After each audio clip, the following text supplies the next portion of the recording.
Hey, what's up, everyone? The Dan Sandwich here, and I'm back in NBA 2K23. And it is currently July 6th, 1984, and it's the day of the NBA Draft Lottery for the 1984 draft. And we're going to find out who has the best chance to take one of the greatest players in NBA history. But it's not who you might think. I mean, you clicked on the video, you saw the thumbnail, you saw what's happening here. But I'll just show you what's happening. That's right, I replaced Michael Jordan in the 1984 draft with one Kobe Bean Bryant. Now, why did I do this? So this was something I had an idea for basically ever since I heard about the NBA Eras mode. Seeing how interesting it would be to replace two players in NBA history who have, either always been compared to each other or they have a similar play style. I mean, Kobe Bryant straight up told people that he ripped off Michael Jordan's moves. So obviously he always looked up to MJ, constantly been compared to him throughout his career, always chasing that sixth ring. Everybody knows that about Kobe Bryant. But what if Kobe Bryant was the Michael Jordan, and then when we simulate through his career, we get to the 1996 draft, I'm going to put Michael Jordan in Kobe's spot, and we're going to see. We're going to see if, Kobe can be the MJ in this reality, and how different their careers are going to be, not just from their real life career but also to each other. Now, I did turn off injuries, so that's not going to be a factor. So Michael Jordan's second season when he broke his foot and was out for most of the year, that's not happening. Kobe Bryant's late career decline as the injuries started catching up to him, that's not going to happen. So it should be better than their real life careers in that respect. But it'll be interesting to see what happens with Kobe Bryant versus Michael Jordan, where they switch realities with each other. All right, so the draft lottery, the Clippers, the Bullets, and the Bulls have the top three picks. So those are going to be the three teams probably most likely to take Kobe Bryant. He might slip down to the 4 or 5 because this is such a loaded draft with Charles Barkley and John Stockton. I've done some simulations where I've seen John Stockton go number 1, oddly enough. I mean, obviously he was a great player, but definitely not Jordan or Hakeem levels of talent. But yeah, if this is an idea that you like, go ahead and give me a like on this video. That really helps me out. If you want to see more stuff like this in the future, subscribe to the channel. And if you want to see me do this with other players in NBA history, I have a couple ideas already, but if there's a specific 2 players that you want to see swapped their place in history, comment down below with those 2 players, and I will probably make it happen. So we're going to the NBA draft now to see who's going to take Kobe Bryant. With the first pick, the Clippers are going to go with Hakeem Olajuwon. All right, so that's fair. He went number 1 in real life, so it makes sense that he would go number 1 here as well. And then the Washington Bullets are going to go with Charles Barkley. Okay, so is Kobe going to go to the Chicago Bulls? He is. All right, so we are literally seeing a swap of Kobe Bryant now going to the Chicago Bulls instead of Michael Jordan. So that's really fascinating. And I guess it could have been expected. You could definitely see how Kobe could go number 3 in this draft. But he's an 83 overall already. But yeah, since this is a career sim, I am hands off of the wheel. I am not going to influence any decisions made in the front office or anything like that. It's just going to be seeing how, Kobe's career plays out. And then when we get to the 96 draft, Jordan will enter the league and we'll pick it up from there as well. But this is the team that Kobe is joining. It's not great. Obviously, they had a really high pick, so they were not a very good team. And this is going to be interesting seeing how he gets along with Reggie Theus. He's 17 years old, which is younger than he was when in real life. I'm going to roll with it. Whatever. It's not a big deal. It's he played until he was 40 or whatever, or 38, I think, in real life. So it's fine. It's whatever. He'll just have a little bit longer career probably than he did in real life. It's fine. But yeah, it'll be interesting because you have, a loaded backcourt. So they'll probably put either, Theus is a point guard secondary position. So they'll probably put Kobe at the 3 to start his career off. But, that's, same instance they would have had with Jordan on this team is how to play those 3 together. But yeah, we'll see how that team looks moving forward. All right, end of year 1, and yeah, the Bulls were pretty bad. They finished with a record of 31 and 51. We'll get to Kobe's stats in a little bit here. Unless he wins Rookie of the Year, we'll see. So Magic Johnson, most valuable player. Hakeem Olajuwon is Rookie of the Year. That happens quite often. You got Byron Scott, Hakeem Olajuwon winning Defensive Player of the Year. This happens every time you do a simulation. with Akeem Olajuwon. He just always wins Defensive Player of the Year, even as a rookie. So did Kobe make an all-rookie team? I would expect that to be the case. Yeah, okay. So he was at least on their all-rookie team. So he put up 22, 2.5 rebounds, 3 assists per game. Not a whole lot of exciting stuff there. I mean, 22 points for a rookie is pretty good. Shot insane efficiency though. 61.5% from the field is ridiculous. Almost 50% from three. So yeah, I mean, really good season for Kobe. But obviously the Bulls were very bad, and they're probably going to be pretty bad for a while. So let's just run through the playoffs here, and we'll see what they get up to in the next season. Obviously, the Lakers win another championship. They win a lot of championships. Let's see who goes into the Hall of Fame this season. So Elvin Hayes retires. He's in the Hall of Fame. And then, so the Bulls should have a pretty good shot at a high pick in this draft. So let's see where they end up in the lottery. Okay, so they only had the 7th best odds. They must have not been the worst team, and they stay at number 7. So, we'll see who they end up going with.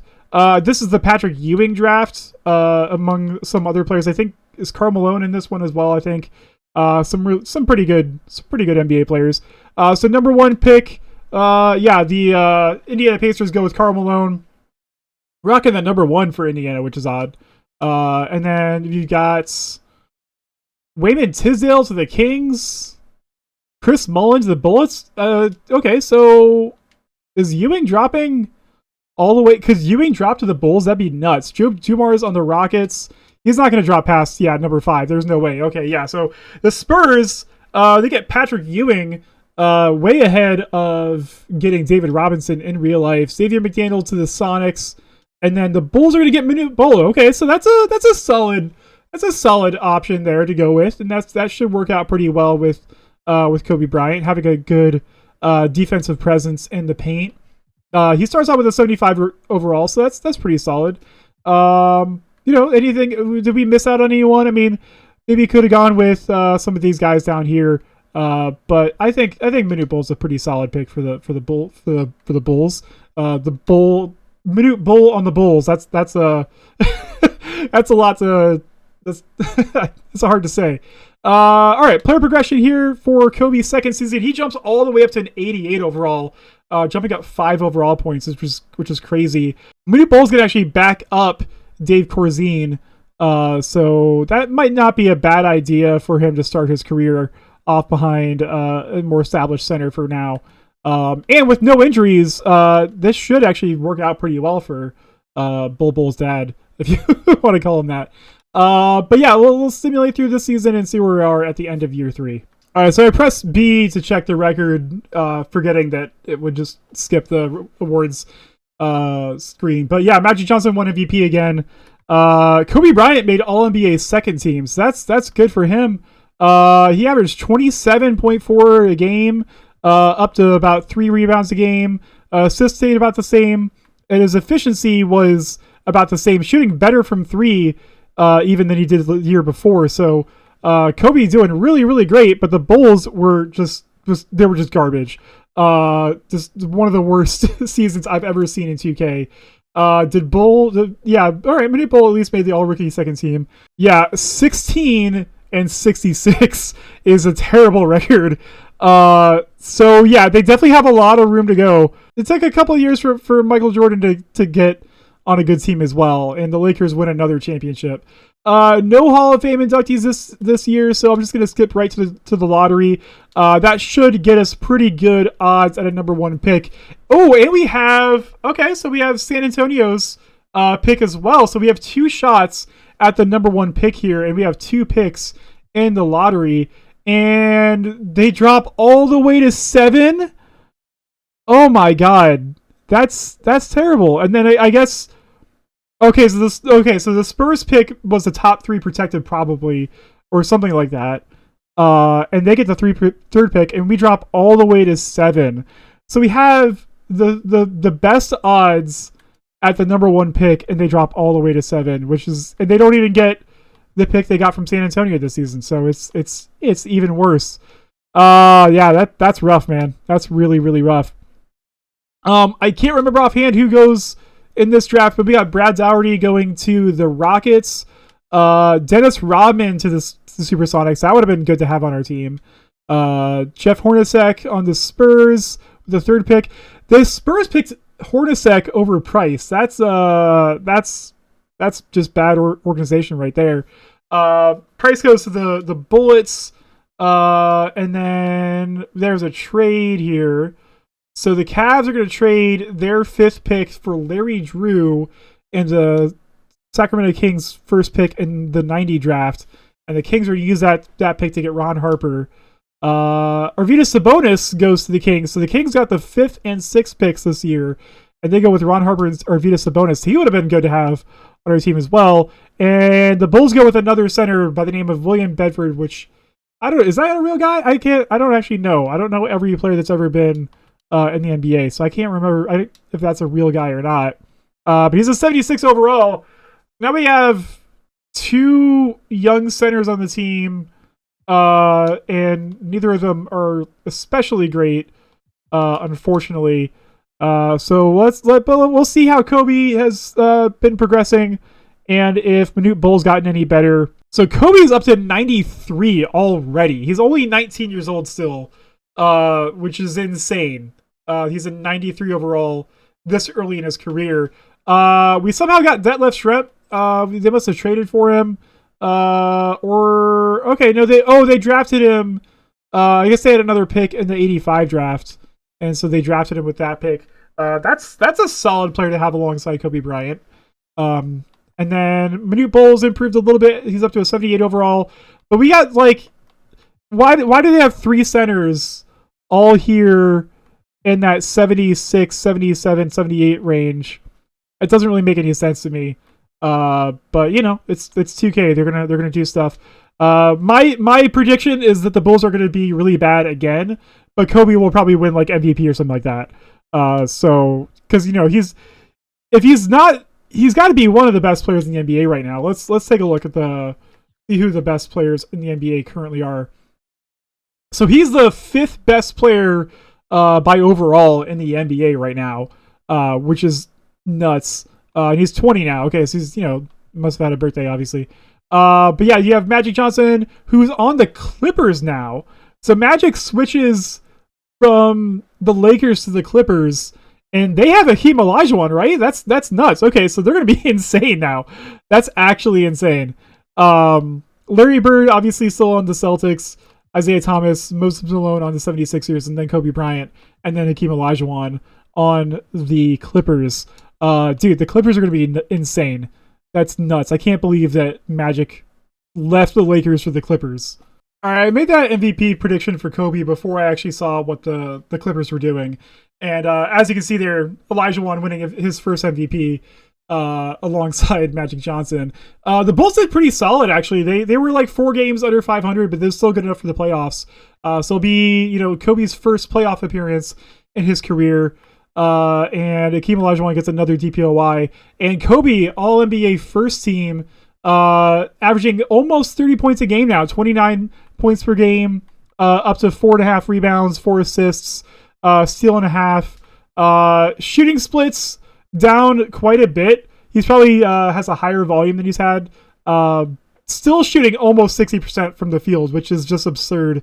And 43% from 3 is still really, really nice. And yeah, the Bulls were the 5th seed, so they're facing off against Philadelphia 76ers here, and they still got a really good squad. Moses Malone, again, one of the best players in the NBA, and they got a whole lineup of all 80 plus overall players. And we're looking a little bit better now. It looks like they kind of figured out that they can play one of the centers at power forward, and they still have Bull coming off the bench. But yeah, we'll see if they can get out of the playoffs. I'm just going to simulate the round, and they do get eliminated in round 1, which that's probably what would have happened. And the 76ers actually go all the way to the NBA Finals and win the championship. So they lose in round 1, but it is to the eventual champions, so you can't really be too upset about that. But let's take a look at the Hall of Fame inductees. Looks like we have a few this year. And Kareem Abdul-Jabbar retiring. And then Julius Erving, he gets his ring and retires as well. So good for him. Let's go to the draft lottery this year. We probably have San Antonio's pick this year. Yeah, we do. Okay, so since it was a protected pick last year, we didn't get that pick. But we do have a shot at it this year for San Antonio. So let's see. The Bulls. So they stay at the fifth pick, which is still really good considering they were in the playoffs this year. And we also have the 13th and 14th pick this draft as well. So pretty solid, trading there to get some more first round picks in this draft. The 87 draft. Let's see. Is this the Pippen? Is this the Pippen year? I can't remember. I got to get better at remembering who's in all these drafts if I'm going to be doing a lot of these simulations like this. But let's see. Number 1 overall is going to be David Robinson. Okay, he goes to the Cavaliers. Then we have Scottie Pippen. Yep, so Pippen is in this draft. He goes to the Utah Jazz.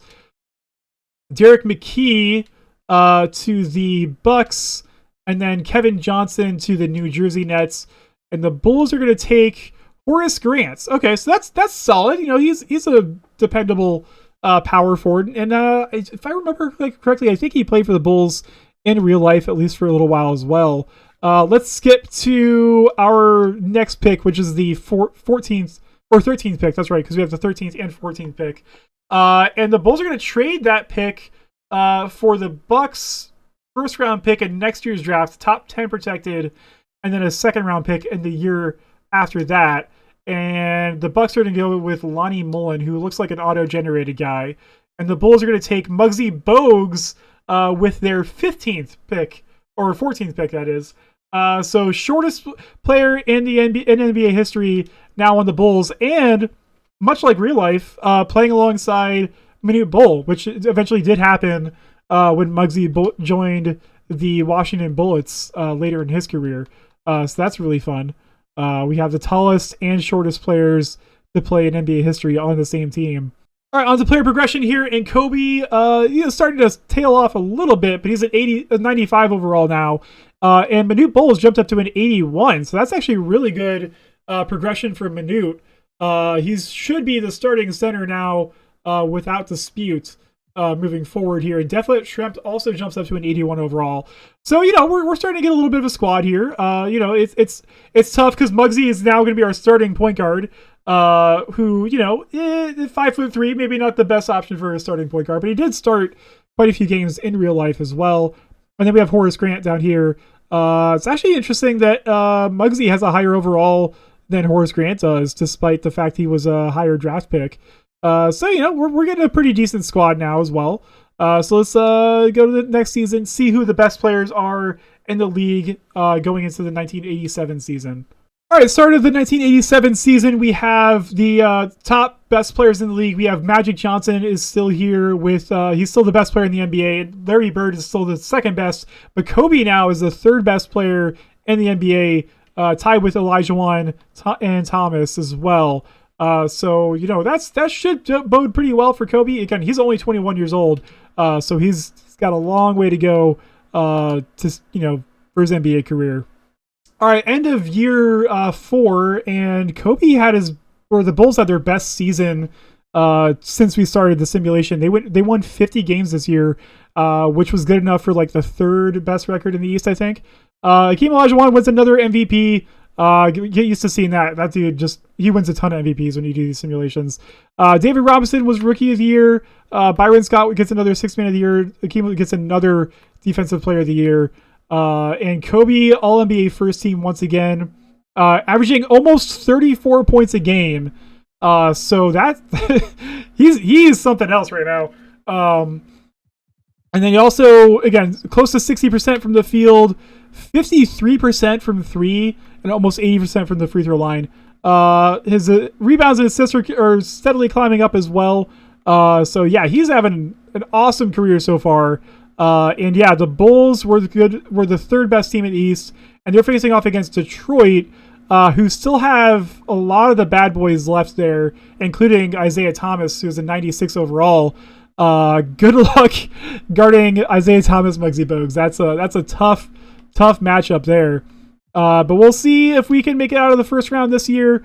And they do. Okay, so they go 3-2 against the Detroit Pistons, and now they're facing off against David Robinson and the Cleveland Cavaliers. who also have Norm Nixon, World B. Free, Jamal Wilkes, and Cliff Robinson. A really good all-around team. So yeah, that could be interesting for us as well. The David Robinson Manute Bull matchup, could be interesting. If anyone could potentially stymie Robinson at the rim, would be Manute Bull, but apparently not, because the Cavaliers go and beat us 4-2, and so we lose in the playoffs once again. And the Cavaliers make it to the NBA Finals to lose to the Dallas Mavericks and Mark Aguirre. Where were the Clippers? They lost in the second round, which is insane. Again, I have injuries turned off, so there's really no reason they should be losing other than if they just lost. Do we have any picks in the lottery this season? It doesn't look like it. We didn't make any trades for anybody that got in the lottery this year, so we're just going to skip this. And it looks like the Spurs have another chance at another player. And wait, let me go back to here again. Where are the Bulls going to be picking? So yeah, we traded for Milwaukee's first round pick in this draft, and it's his 21st pick. So not a great trade, honestly, if I'm being honest. But this is the way it goes. I'm just gonna sim to let's see who gets picked in the NBA draft this season. I'll just do like I'll just sim to the end of the draft so we can see who got picked. I'm not gonna go pick per pick because this is gonna be a long video. Mitch Richmond goes number 1 overall to the Spurs. The Spurs have quite a few good players now. I'm not gonna look at their roster right now, but they should be doing better than drafting the lottery every single year now. Yeah, not an amazing draft. No names really jumping off of the page here. The Bulls go with 2 guys who look like they're. Oh, Brian Shaw's a real guy, but Kevin Edwards looks like he's auto-generated. 2 more point guards to the team, and neither of them are amazing. So that's kind of odd. We drafted a point guard in last year's draft, and we get 2 more in this year's draft. Maybe they're just going for best player available instead of fit. But again, my hands are off the wheel. I'm not, making any decisions for the team here. Kobe Bryant does not progress this season, but he is a 95 overall still. And Manute Bull goes up 1 more overall to 82, and so does Detlef Schrempf. Did we just get rid of? Oh, that's interesting. Did we just trade away Muggsy Bogues, because he's not here anymore? Maybe that's why we drafted those 2 guys, but neither of them are the level of talent that Muggsy Bogues was. So that's an interesting move. Not what I would have done. But again, I'm not influencing this whatsoever. All right, start of the 1988 season. Let's see who the best players in the NBA are this year. We got Magic Johnson, still the best player in the NBA. He's a 97 overall still. Larry Bird still up here with Isaiah Thomas, who is now on the Charlotte Hornets. Magic's still on the Clippers. And then it's Kobe, Hakeem Olajuwon, and James Worthy, who's on the 76ers now. So the Lakers completely blew it up. It would look like they don't have any of their guys anymore after, maybe it was one of those things where once Kareem retired, Magic didn't want to be on the team anymore or whatever. So I don't know. All right, at the end of the 88-89 season, the Bulls won 51 games, so another really solid year, and Olajuwon gets another MVP. That's, again, he's just going to keep winning those forever, as well as the Defensive Player of the Years. And Muggsy Bogues leaves the Bulls and goes on to win Most Improved Player on the Charlotte Hornets. Okay, so he's a long-time Charlotte Hornet player, so that makes sense. Kobe, first team All-NBA once again, averages a little bit less points than he did the year before, but his rebounds and assists are up, and his shooting percentages from the field are definitely up, and same with free throw, but he's shooting a little bit worse from 3, but still, 43% from 3 is insane. That record was good for 3rd in the East once again, and this time we're playing the Knicks in round 1. The Knicks have Bernard King and Terry Cummings and Derek Harper. They have a really good team. All right, how are they only the 6th seed? I don't like our chances, and I was correct to feel that way because we got swept. So another playoff appearance and another loss early on, and the Cavaliers behind David Robinson win their first title, and that's that's good for them. No Hall of Fame inductees this season, so let's roll on to the draft lottery. Do we have a pick in the lottery this year? Did we make any trades? We did not. So, things are still about the same for us. And the Utah Jazz, Nuggets, and Bullets get the first 3 picks in the 89 draft. This is another one of those drafts where I don't think is really that big as far as like big name players, but I'm probably forgetting someone. Let's see. Yeah, Sean Kemp goes number 1 overall. He was a really good player for a while. J.R. Reed, who that looks like an auto-generated guy. And Blue Edwards goes number 3. So yeah, not a really crazy draft. I mean, Tim Hardaway, he dropped all the way to 4 somehow. And then, Glenn Rice was, a pretty solid player for a while. Who did the Bulls get? Anybody? We got another 72 overall point guard. That's great. That's exactly what we needed, is a third one of those. On to player progression here, and Kobe is now up to 96 overall, and Manute Bol is an 83 overall, so he's steadily climbing as well. Reggie Theus is still hanging around, and looks like we got rid of Schrempf, which is unfortunate because I think we really could have used him on this team still.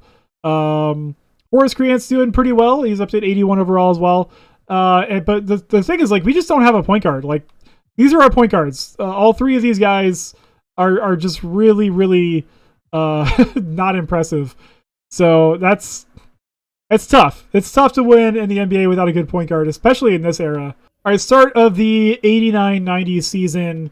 Best players in the NBA right now. It's Magic Johnson, and then it's Kobe, and then it's Elijah Wan, followed by Larry Bird, who is now on the Los Angeles Clippers. And Magic Johnson's on the Celtics? Hold up. Did they trade? No, there wasn't a trade. They just switched teams in the offseason. That... Lakers fans rolling over in their graves right now. It wasn't bad enough that Magic went and played for the Clippers. He is now on the Celtics. That's crazy. And then, Larry Bird is now playing alongside Hakeem Olajuwon. Okay. All right. That's what's happening now. I don't think I've ever seen that. All right, here we are, end of the 89-90 season, and Kobe Bryant wins his first MVP, averaging 37, 4.5, and 5 a game, with a steal and a half per game, almost a block per game. Again, shooting almost 60% from the field. Just ridiculous numbers right there. The Bulls, they won 57 games, so their best season so far as well. It lines up with Kobe's best season so far. Hakeem gets another Defensive Player of the Year. They just need to rename that award to the Hakeem Olajuwon Award. And that was good enough for second in the East. So we're facing off against the Knicks once again. Let's see. They've got pretty much the same team here. The only difference is that, the only difference is we're, I don't know, about the same team as well, except we don't have Detlef Schrempf, and Kobe has been playing small forward, looks like, for most of the season, or maybe the whole season. I don't know. Simulate round 1, and we do get our revenge on the Knicks this year, and make it to this round 2 to face the Atlanta Hawks, who they have Dominique Wilkins still, and they have Charles Barkley as well. I can't remember. Did the Hawks draft Barkley? I honestly don't remember. But yeah, they got a pretty good team there. Chuck Person's a really good player to play at the 3. So this could be a tough matchup for us, especially with Wilkins playing the shooting guard. I meant to simulate the round, and we barely eke it out 4-2 against Atlanta, and it's the 1 and 2 seeds facing each other in the Eastern Conference Finals. And once again, we're going up against the Philadelphia 76ers, and they replace Dr. J with Marcus Johnson and Jim Paxson. So I don't know. Oh, they have Moses Malone and James Worthy, who's at 94 overall now. That's a pretty good team as well. That might be tough for the Bulls to stop. But Kobe having the best season of his life, and they get eliminated in the Eastern Conference Finals. So, steady improvement there, getting the Eastern Conference Finals. And the Charlotte Hornets, who are in the Western Conference at this point, that's interesting. I don't think I realized that Charlotte's in the West for some reason. But they're facing off against the 76ers in the NBA Finals, and the 76ers get another championship behind James Worthy. So yeah, that's the end of the 89-90 season. Let's go into the draft lottery. I don't think the Bulls have any picks here either. Looks like we have expanded the league, adding the Orlando Magic already. I must have skipped over that part, which is, whatever. And the Spurs get another first pick. So what are the Spurs doing? They keep getting all these number one picks, and they're always in the lottery. I just don't understand how they keep failing when they keep getting number one overall picks. Let's move on to the NBA draft. See who the Spurs end up taking in this one. They go with Gary Payton, number one. Derek Coleman goes number two. Mahmoud Abdul-Rauf. That's a tough one for me to say. Goes number three to the Pacers. Let's listen to the end and see the rest of the drafts here. Anything else of notes? Who do the Bulls decide to go with? Tyrone Hill. That's a solid pick. At least it wasn't another low-rated point guard. All right, player progression. Kobe Bryant coming off his MVP season, and he's a 96 overall. But this is the last year of his current contract, so could be interesting to see if he moves teams at the end of the season, especially since they've had some success but no championships yet, and he's never even made it to the NBA Finals yet. Manute Bol looks like he is starting to plateau a little bit at 83 overall. Horace Grant goes up to 82, and the rest of the team is still here. Brian Shaw at least is becoming a somewhat capable point guard at a 76 overall. But yeah, they still have, I think, some serious work they have to do to build a championship contender around Kobe Bryant. All right, take another look at the best players in the NBA, and it's still weird to see Magic Johnson on the Celtics. But he is still the best player in the NBA, but Kobe is right there behind him, both rated 97 overall. And then it's David Robinson of the Cavs, James Worthy still on the 76ers, and Hakeem Olajuwon still on the Clippers. Larry Bird dropped a little bit down to a 94, but he's still up there for sure. And Scottie Pippen's a 92 overall already, which is cool. All right, Chicago, after winning 57 games the year before, finished 3 games below 500 this year. I didn't see if they made the playoffs or not, but David Robinson wins MVP, breaking, Hakeem broke his streak to Kobe, and then, David Robinson wins MVP here. Gary Payton, Rookie of the Year. Clark Kellogg, Sixth Man of the Year. Hakeem Olajuwon wins another Defensive Player of the Year. Kobe Bryant, still first-team All-NBA. He definitely took a dip down from 37 points down to 32, which is still insanely impressive. His assists and rebounds per game stayed around the same spot as well, and his shooting percentages are about the same as they were a year before. Dropped a little bit as well. But yeah, the Bulls, okay, they just barely squeaked in as the 8th seed, and they're facing off against David Robinson and the Cavaliers. I don't know, they don't have an amazing team, but neither do we really. And for some reason, we refuse to start Manute Bol, despite him being our second best player.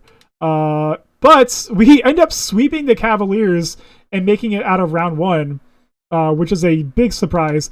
And now we're facing off against Charlotte, who were the Western Conference champions the year before, now in the Eastern Conference. And they still have Isaiah Thomas, Purvis Shorts. Okay, I mean, I don't know. Like, outside of Isaiah Thomas, they don't have an amazing team. So I wonder if we can beat them as well. Can we make the finals as an 8th seed? And no, we get swept by the Hornets in round 2. And the Timberwolves go on to win the championship behind Tim Hardaway, who he's either a second or third year player, still really early on in his career, winning Finals MVP, which is nuts. We have a Hall of Fame inductee this season is George Gervin, retiring at 39. And unfortunately, we don't have a pick in the lottery because we just made the playoffs. So we'll see who gets the number 1 overall pick this season. And it's the Denver Nuggets, followed by the Nets and the Jazz. Let's see. This is the 91 drafts. Is this? This isn't. This is not Shaq. No, because we would have switched. I think that's next year. I think Shaq is next year because then it's going to switch to the quote unquote Jordan era, despite the fact that Jordan isn't in the NBA yet. And the number one pick of the 91 draft, the Nuggets get Dikembe Mutombo, who was a Denver Nugget himself at one point in his career. I can't remember if they drafted him or not, but he definitely was a member of that team at some point. The New Jersey Nets get Billy Owens, and then Larry Johnson goes to the Utah Jazz to play alongside Scottie Pippen. I see the Spurs have the 4th pick. How are they always getting the higher picks? I just don't get it. They get Steve Smith now. Bulls get another point guard, which, he's definitely an improvement over who they had so far, but definitely not a world beater there. Nothing ground shaking. I don't know what I'm saying. I'm just rambling at this point. Oh, and I just remembered that was the last year of Kobe's contract. Wonder if he stayed on the team. He did. Okay, so he signed it for another 3 years. And the team is basically the same now, except Reggie Theus is starting to drop off. Manute Bol is definitely plateaued. And everyone else is just, it's just here. So yeah, Kobe, this was the year in real life that Jordan would have won his first championship. I really doubt that Kobe's going to do that this year, unless he just goes insane and averages like a 40-point triple-double or something ridiculous like that. But yeah, here we go. We are transitioning now into the Jordan era, or, it should really be the Kobe era. But, 2K doesn't realize that Jordan's not in the NBA yet. And we got a fancy new background here. Let's take a look at who the best players in the NBA are right now. And Kobe is now the number 1 best player, but he's still, tied overall wise with David Robinson. And Magic Johnson is still 97 overall. Again, no injuries to hold him back this time, which is cool. Isaiah Thomas, now on the Seattle Supersonics, is the 4th best player in the NBA. And James Worthy still on the 76ers. Hakeem Olajuwon still on the Clippers, and so is Larry Bird. He's still there as well. So yeah, that's who the best players are in the NBA this season. All right, so the Bulls they won 36 games this year, well below 500. Yeah, it's not looking great for Chicago and Kobe Bryant right now. But David Robinson wins his 2nd MVP. John Williams wins Rookie of the Year and 6th Man of the Year for the Knicks. And David Robinson breaks Hakeem Olajuwon's Defensive Player of the Year streak by picking up his first award. Kobe is still good enough to be All-NBA first team. And he had, basically the same numbers as he's been doing. So like the 33, 5-5, 60-40, almost 90 from the free throw line. Almost 50% from 3. So still ridiculous numbers. He's got to, because no one else on the team can, really.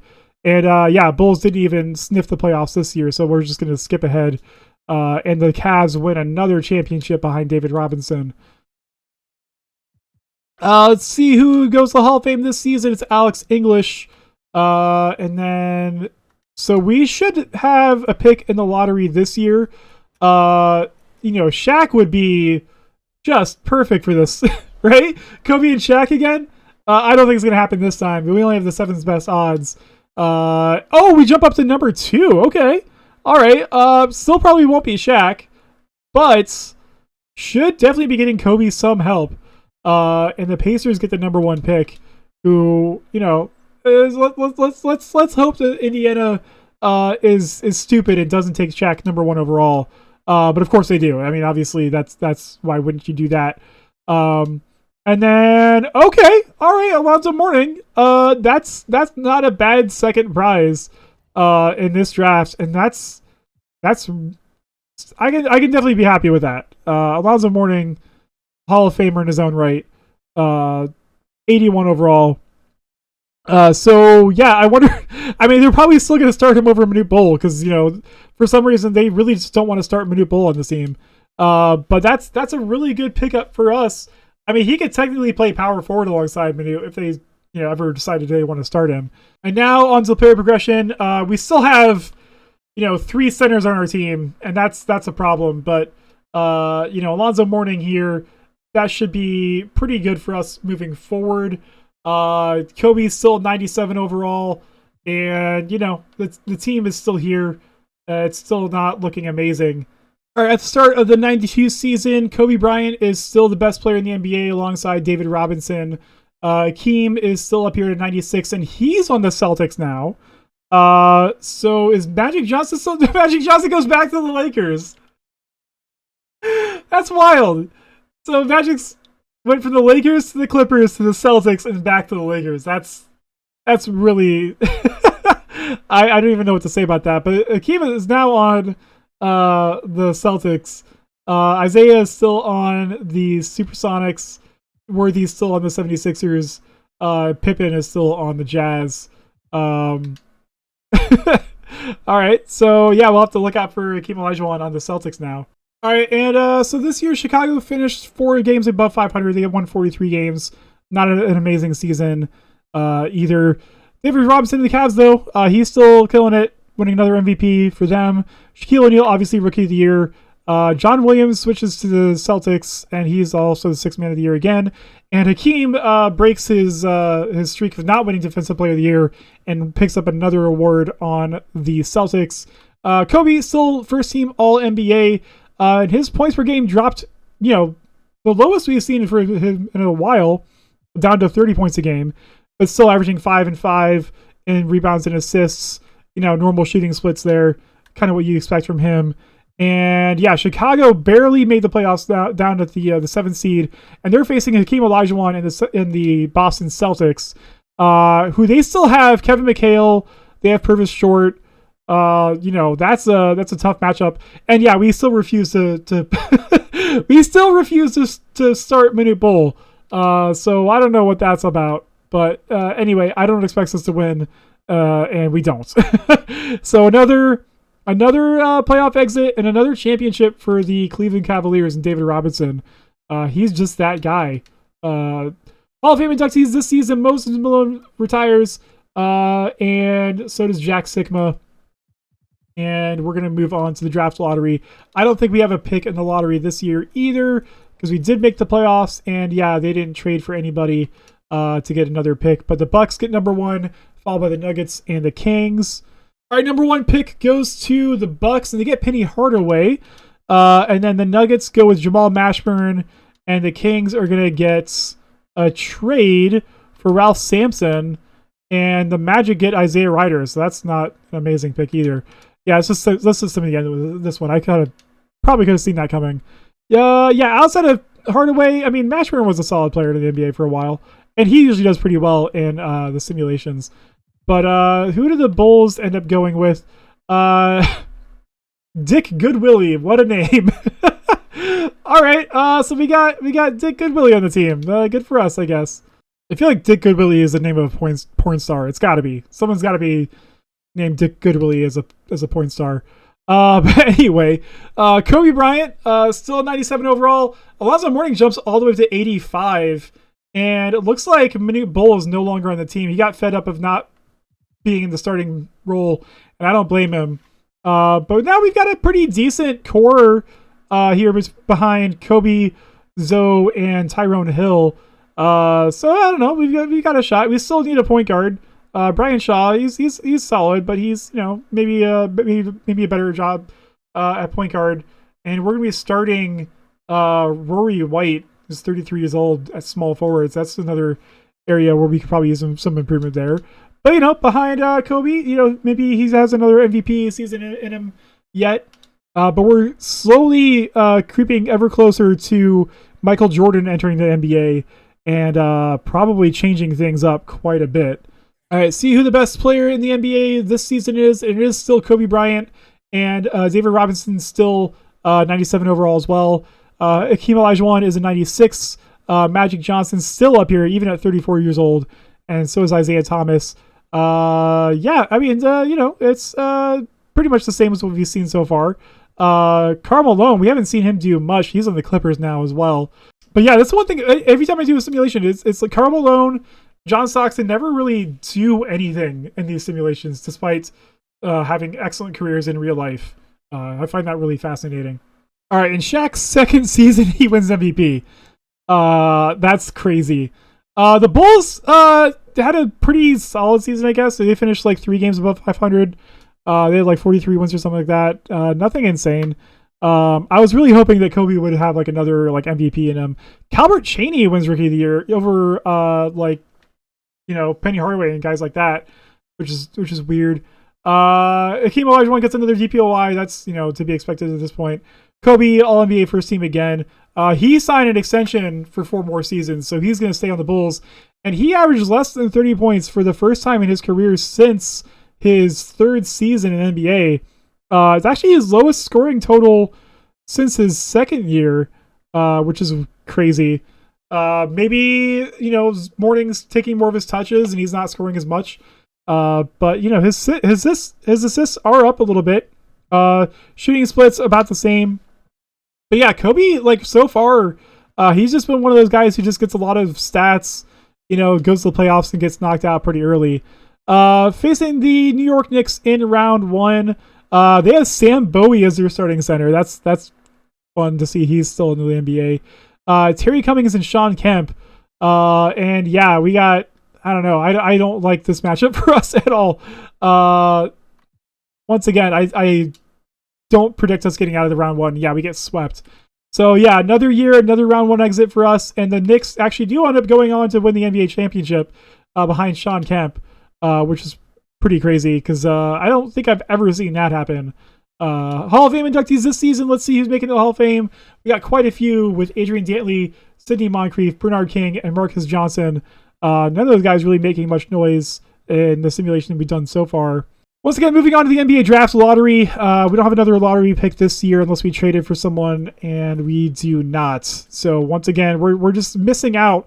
Like we're in that awkward position where we're too good to be getting high draft picks, but we're not good enough to actually make any movement in the playoffs. Magic get the first overall pick. Let's see what they go with. 1994. Who is this? Is this this isn't Kevin Garnett, is it? Jason Kidd. Okay, so Jason Kidd goes to the Orlando Magic. Number 2 is Grant Hill to the 76ers and those god-awful jerseys. And the Kings are going to go with, they're going to trade their pick for Sleepy Floyd and Kelly Tripica. All right, 80 overall guys. That's not a bad return on investment for Jeremy Barrett, who's a auto-generated guy.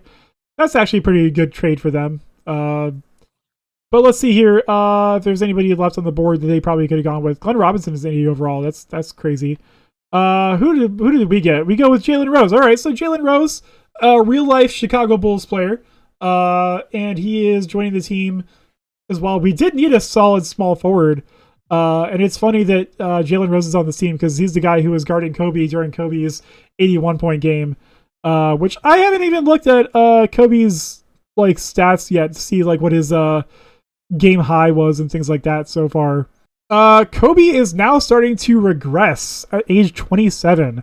He's still a 96 overall, but he's definitely starting to get maybe past his prime already, which would be kind of crazy. Alonzo Mourning is now an 88 overall, so that's really good for us as well. And then we have Melvin Green on the team. When did we draft him? Okay, we must have drafted him in 91. He's a solid player. 79 overall now. So I don't know. I still don't think we're doing amazing. Certainly not as good as the real life Chicago Bulls with Michael Jordan. That'd be kind of crazy if we got all the way to. I mean, it's looking likely that we're going to get all the way to when Michael Jordan enters the NBA, and Kobe will still be without a title. All right, best players in the NBA, and with Kobe regressing down to 96, David Robinson stands alone as best player in the NBA. Hakeem Olajuwon still on the Celtics. Scottie Pippen now the 4th best player in the NBA, still on the Jazz. Where did Magic Johnson? Okay, so he's still a 91 overall, but he's starting to decline quite a bit. Shaquille O'Neal already up to a 93 overall though. Again, winning MVP in his 2nd season. Just absurd stuff out of Shaq. All right, Bulls were garbage this year. Like, I don't know what's going on. Like, they're just not good. It's really disappointing. Oh well. David Robinson though, killing it for the Cavaliers in those sick blue it's like the most 90s jersey ever. Right? That's the only way you can really describe it. Jason Kidd winning Rookie of the Year. Kendall Gill, 6th man of the year. Hakeem Olajuwon getting another defensive player of the year. Kobe's still first team overall, so I mean he's still killing it individually. Although this is his lowest scoring total since his rookie season, at only 24 points a game, which is wild. Shooting splits are about the same as well. It's actually kind of surprising he went. He got All NBA first team despite his relatively low scoring output. And yeah, they didn't even sniff the playoffs. I forget exactly how many games they won, but it wasn't very many. Cavaliers get another championship behind David Robinson. I'm a Cavaliers fan and I'm quite enjoying this alternate reality, but it is a little disappointing seeing like year after year, Kobe just his team doing nothing. Really. Hall of Fame inductees this season, and Larry Bird finally calls it quits. I think he won a championship early on in the simulation, but he didn't really do much after that. Do we have a pretty decent shot here at a high lottery pick? We must. Yeah, fourth best odds in the lottery this year. And we jump up to third. Okay, Celtics get the number 1 pick, followed by the Heat, and then it's the Bulls at number 3. The 95 draft should be a pretty decent one. Oh, and there's an expansion draft this year, so I think this is the year that we joined the NBA this year. Is it Vancouver? I believe joins the NBA. But yeah, Vancouver they joined the NBA at number 4 overall. Kevin Garnett goes to the Boston Celtics well before he does in real life. Real life Celtics legend going to the Celtics now. Gary Sackhouse goes number 2 to the Heat, and the Bulls are going to go with Antonio McDyess. That's a little disappointing. I mean, he's a solid player in real life, but I think a lot of people expected him to be better than he was. I don't know, 80 overall is pretty good. But yeah, nothing crazy there. Yeah, I wonder, wouldn't it be crazy if we tanked this year and then ended up with Michael Jordan? Because that's what's happening. This is the last year before MJ enters the NBA. So that's kind of exciting. That'd be kind of nuts if Kobe and Jordan were playing on the same team together. All right, player progression. Kobe's still at 96. Lonzo Mourning's kind of plateaued at 88 overall as well. And we got Dale Ellis on the team, but he's old. Jalen Rose jumps up to 79 overall. Yeah, I don't know. We could still be really bad despite having one of the best players in the NBA on our team. All right, here's a look at the 96 draft here with Michael Jordan replacing Kobe Bryant in the draft. So yeah, I don't know. What if the Bulls just tank and take MJ in the draft next year? That'd be kind of crazy, right? Somehow we're third in the power ranking. I don't see it. But David Robinson has left the Cavaliers despite winning multiple championships with them and gone to the Denver Nuggets. He's still the best player in the NBA, but Kobe is right behind him, and so is Shaquille O'Neal at 23 years old. The King is still on the Pistons. Scottie Pippen now. Okay, so Scottie Pippen joins Shaquille O'Neal on the Pacers. That's crazy. That's going to be a really good team, I think. Moving forward. So I was just saying how Karl Malone doesn't do anything in these simulations, and he goes on and wins MVP for the Blazers. Still rocking number 1, which looks weird, but whatever. Good for you. The 1 year the Bulls probably should have tanked. They were the 4th seed in the East. So I don't know. Kevin Garnett winning Rookie of the Year, wearing number 40 on the Celtics as well. And David Robinson, he's still a Defensive Player of the Year award winner, and he gets his. This is the first season in a long time that Kobe didn't make the All-NBA first team or second team. He's on the 3rd team this year. So he's really falling off. Only 23 points a game, but he's up to 7 assists now. So I don't know, he's working on his playmaking. Still shooting really efficient from the field and from 3 and stuff like that. So I don't know. The Bulls, 5th seed in the East. I think I said they were the 4th seed, but they're the 5th seed. Facing the Orlando Magic and Jason Kidd. They also have Isaiah Ryder, Horace Grant, and Manute Bol. So Horace Grant and Manute Bol could get their revenge on us. And they probably will. I mean, I don't know. That's a much better team, I think, than what we have right now. All right, let's see. We got D Brown as a point guard now. But yeah, we do get eliminated. Took it to 5 games though, but still not enough. And if the Pacers don't win the championship, they don't. The Bucks win. Okay, I was just saying if the Pacers don't win the championship, there's something wrong. But the Bucks win behind Penny Hardaway. That's crazy. And we don't have a pick in the lottery, but we're about to find out who's going to add Michael Jordan to their team. So let's see here. Mavericks have the best odds, and the Heats are going to have the number 1 overall pick. So they have their choice between MJ, Allen Iverson, Steve Nash. A lot of MVP candidates available in this draft. So let's see who they go with. I mean, they're probably going to pick MJ, right? Because, like, why wouldn't you? But, crazier things have happened, especially in the world of 2K. So first overall pick in the 96 draft. And yeah, that's really funny. They have MJ like in his Bulls uniform as the image of that. That's weird. But yeah, the Miami Heat are going to take Michael Jordan number 1. And it's funny about that is the Miami Heat retired the number 23 as an organization for Michael Jordan, despite the fact he never played for them, just out of respect. And now he's playing for him. So that's, whatever. Allen Iverson going to the Toronto Raptors. Honestly, seeing AI in that Raptors jersey, that's pretty dope. That looks pretty awesome. I'm not gonna lie at all about that. Ray Allen going to the Mavericks. Yeah, let's look at the end. We got a lot of really good players in this draft, so let's see where they all went. Steve Nash went to the Clippers. The Clippers keep getting really great players on their roster. Cavaliers get Peja Stojakovic, who I didn't realize was in this draft. That's a really solid 6th pick. Stephon Marbury goes to the Phoenix Suns. He went there in real life, at least for a little bit. Sharif Abdul-Rahim goes to the Kings. Let's see. 76ers get Zydrunas Ilgauskas. This is a loaded draft. It really is. Who do the Bulls go with? I mean, we were pretty down here. We get Malik Rose. Okay, so it's okay. That's okay. That's we could have done better.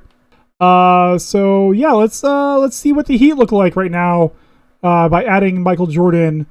And of course, the first chance we get to see Kobe and MJ, I mean, they're in the same conference, so we might see them face off in the playoffs against each other.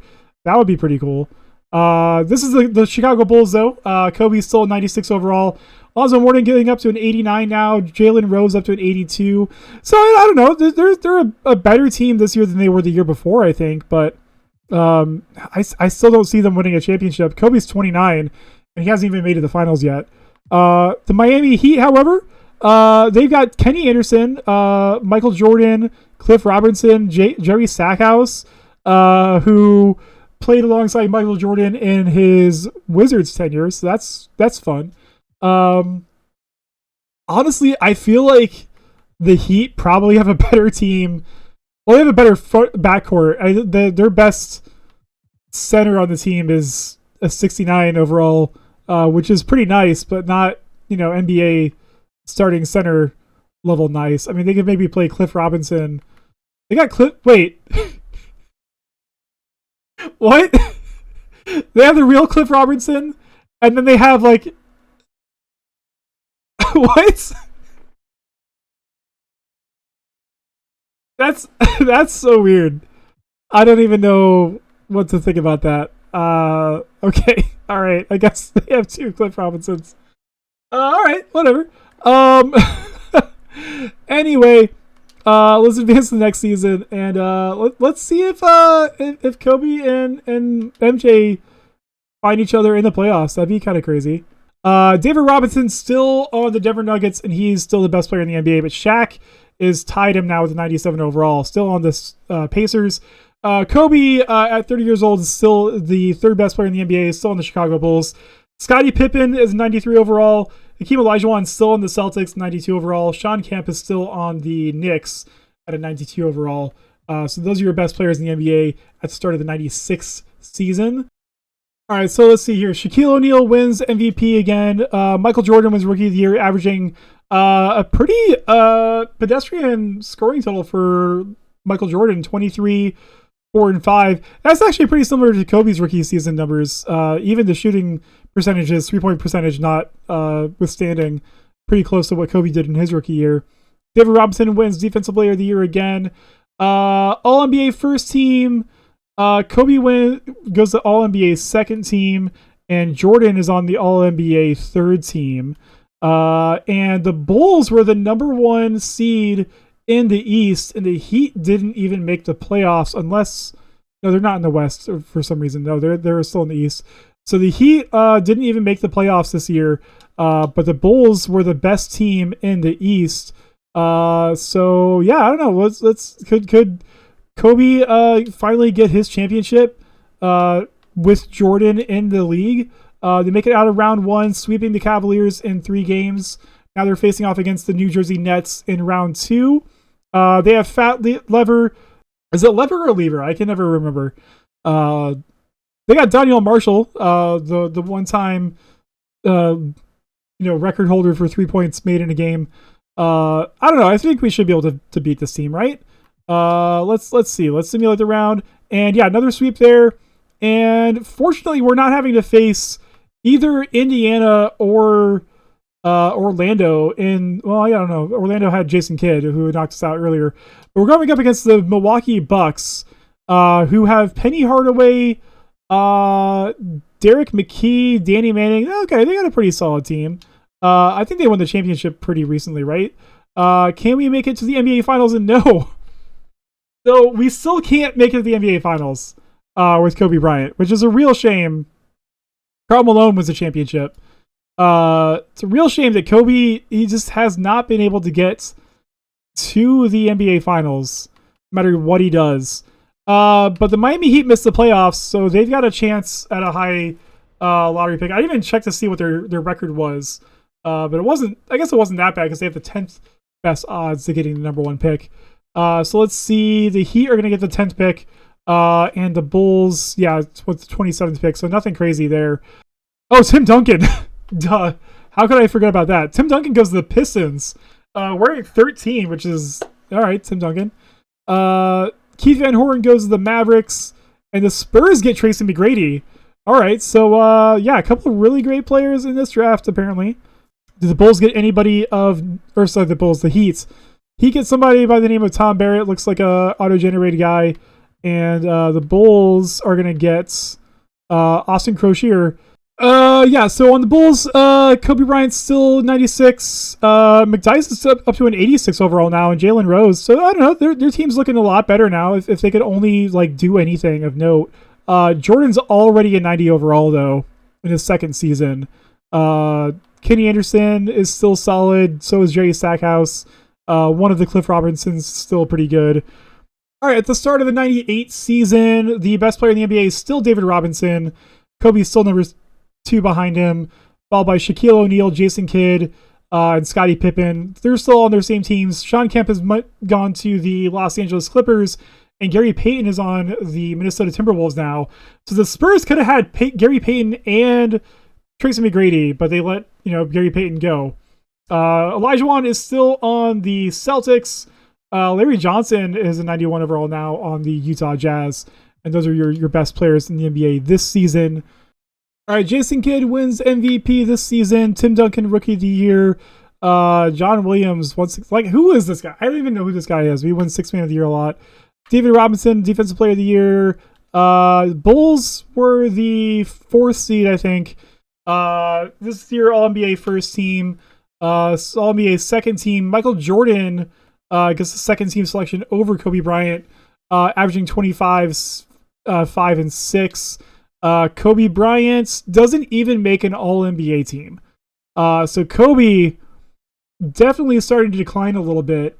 And Miami is in the playoffs this year. So if the only way they could meet each other is in the Eastern Conference Finals, which we got to hold out hope for. So let's see. Miami facing off against the New Jersey Nets. They've got Nick Van Exel, Billy Owens, Glenn Rice, Daniel Marshall. I think we saw this team earlier. I think that's who the Bulls faced last year, right? And the Bulls are playing the Charlotte Hornets, who have Damon Stoudemire, Hersey Hawkins, Glenn Robinson, Carl Smith, and Marcus Camby. Pretty, I don't know, it's a pretty mid team right there. But you think that the Bulls should be able to beat them, but they don't. They get eliminated 3-1, and Miami does advance to face Orlando in round 2. Who have Jason Kidd, and they have Jermaine O'Neal on their team. So that's where he's at. Simulate this round here, and Miami gets eliminated in round 2. So far, 0 championships combined for Kobe and MJ. Although MJ just made it to the NBA playoffs for the first time in his career. We have some Hall of Fame inductees this season. Magic Johnson finally decides to call it quits. He had an amazing career. No HIV diagnosis, no injuries for him. He picked up 5 championships, 2 MVPs. Really excellent career for him. Dominique Wilkins and Mark Aguirre also retire. Neither of our teams are in the lottery, but we still want to see who gets what pick in this year's draft. Wizards, Spurs, and Raptors has the first 3 picks. Bulls have the 25th pick, and the Heat have the 22nd pick. So nothing crazy there. If I remember correctly, the drafts basically from here to like 2003, every draft is just going to be like very, very average. So the 98 draft, except for Dirk Nowitzki, of course. I don't keep forgetting like these amazing NBA players. But Dirk wearing the number 44 for the Washington Wizards. Paul Pierce gets drafted number 2 to the Spurs. He's going to play alongside Tracy McGrady, Mike Bibby to the Raptors at number 3. So let's sim to the end of this draft. Vince Carter to the Knicks. Not Kevin Garnett. Goes to the, whatever. Let's see. The Heat get Garrison Roberts, auto-generated guy. The Bulls get Garrett Moore, auto-generated guy. On the Miami Heat, Michael Jordan goes up to 94 overall. And I don't know, they still got a pretty solid squad here. Chicago Bulls, however, things are looking about the same for them as well. Yeah, I don't know. Nothing really crazy to talk about there. Everyone's kind of staying put. All right, the start of the 1999 season, the best player in the NBA is still David Robinson, except he's on the Minnesota Timberwolves now. Was he on that team last year? I can't remember how long he's been there. Kobe Bryant, still the second best player in the NBA, followed by Shaq, Jason Kidd, and then Michael Jordan is now here at number 5. Anything else interesting? Okay, so Gary Payton is playing with David Robinson now. Yeah, I don't think David Robinson was on the team last year. Yeah, he was on Denver for the last 3 seasons. So that could be a team to look for out of the West. Surprised that this duo of Scottie Pippen and Shaquille O'Neal have not done really anything as far as championship, winning or anything like that. Because you'd think those two would be able to win a championship together, but it just hasn't happened yet. Yeah, the Bulls won 61 games, and Kobe gets his second MVP of his career. Obviously a great season out of him. Still rocking the short shorts. Love to see it. Anton Jameson, Rookie of the Year. That's a surprise. Steve Nash is 6th Man of the Year on the Clippers. And Shaquille O'Neal gets Defensive Player of the Year. Kobe makes his triumphant return to the All-NBA first team. And we already saw his stats. Michael Jordan on the All-NBA third team. He's only averaging 24, 5, and 6 a game. But he is shooting really well from 3. Probably not in very many attempts per game. But he's at least, hitting the ones he's got. And Miami is the 4th seed, and Chicago obviously is the 1st seed. So hopefully they both make it out of round 1, and we can see them face each other in the playoffs. And that's exactly what happened. Let's go. Here we go. For the first time in the video, we've got Michael Jordan versus Kobe Bryant in the playoffs. This is exactly what I've been looking for since I started making this video about a couple hours ago. Anyway, so we're gonna take it game by game because I really, really want to see these two play in a game together. 5-point spread with 2 minutes to go. I'm gonna jump in. I really got to see this happen. I just got to see this game. Hopefully, both these guys are in the game right now. Because one thing 2K loves to do is have the players you want to see foul out. So Kobe only has 2 fouls. Jordan has only played 12 minutes. What is? Yeah, he fouled out. All right. So never mind. Yeah, let's just forget that ever happened. Jordan fouls out of game 1, but Miami wins anyway. On to game 2. Hopefully we can get into a game here where Jordan's actually playing. But the Bulls are up big, start the game, and they're going to carry that lead all the way to the end, it looks like. And yeah, they win by 17 points.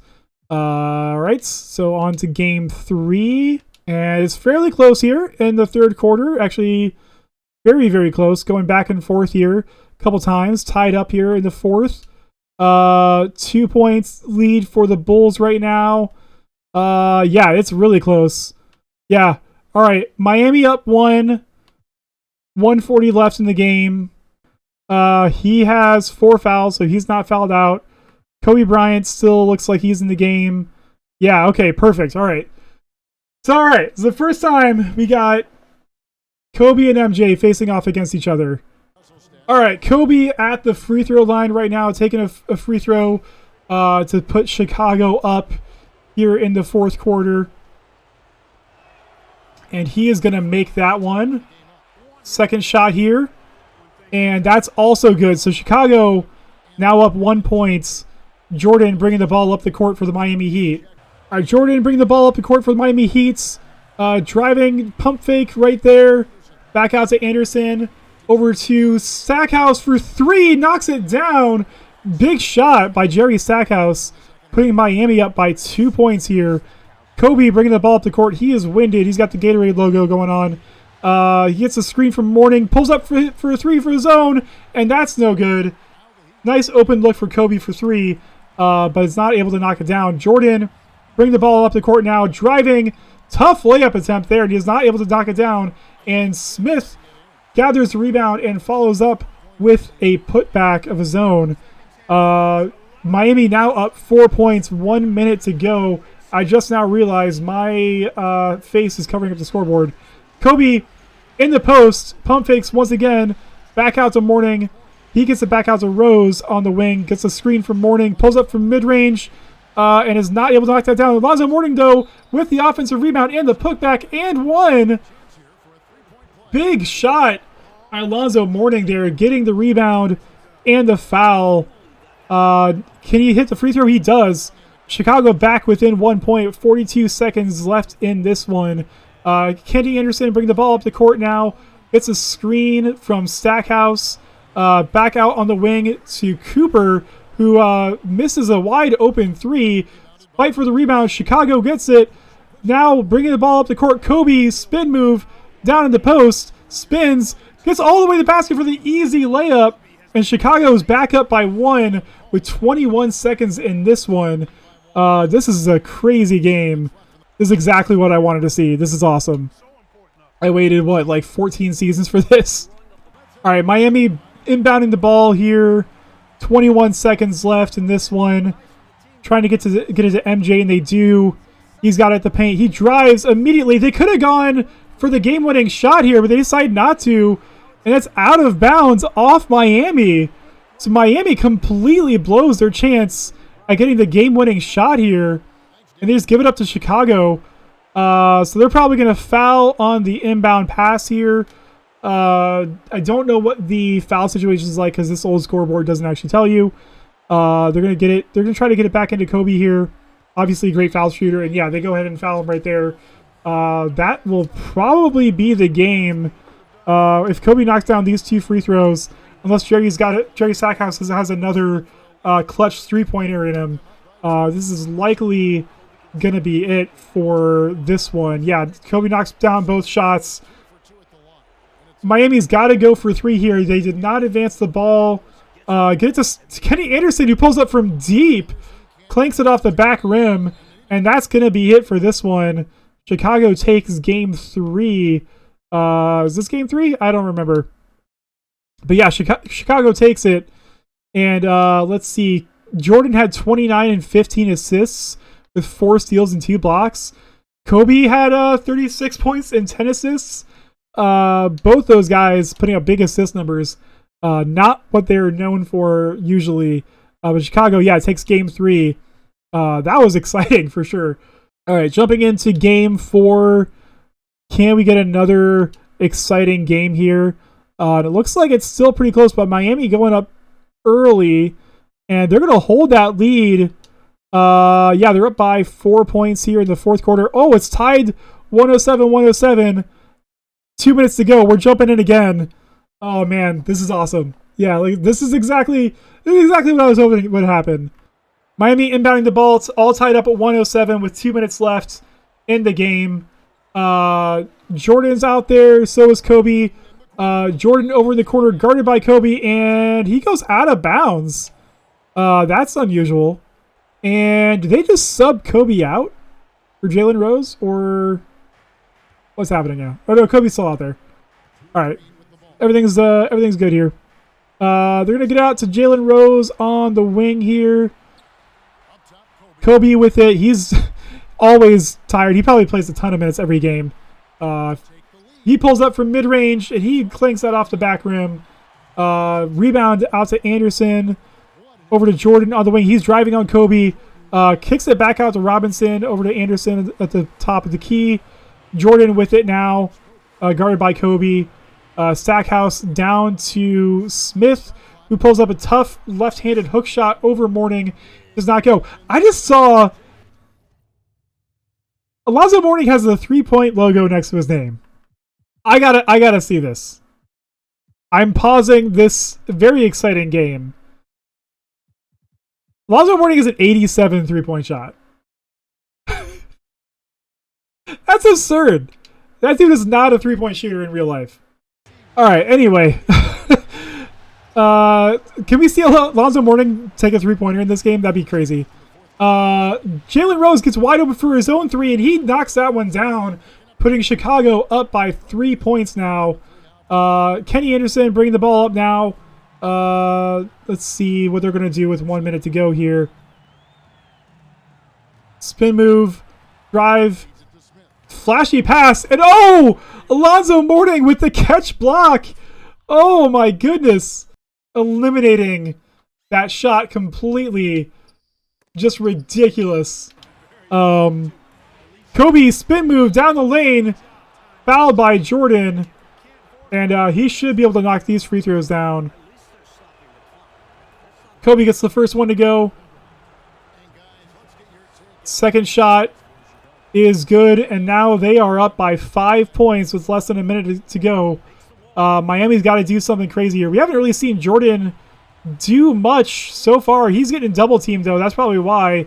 And Kobe, obviously a great defender in his own right. Jordan back over to Stackhouse. He gets it back out to Jordan. Is he going to attempt a 3? He does not. That would have been a pretty deep 3 for anybody, especially for Michael Jordan. He gets the pick from Robinson, double team, forces up a contested 3-point shot. That doesn't go, but Cliff Robinson gets the rebound and the putback to put it back within 3.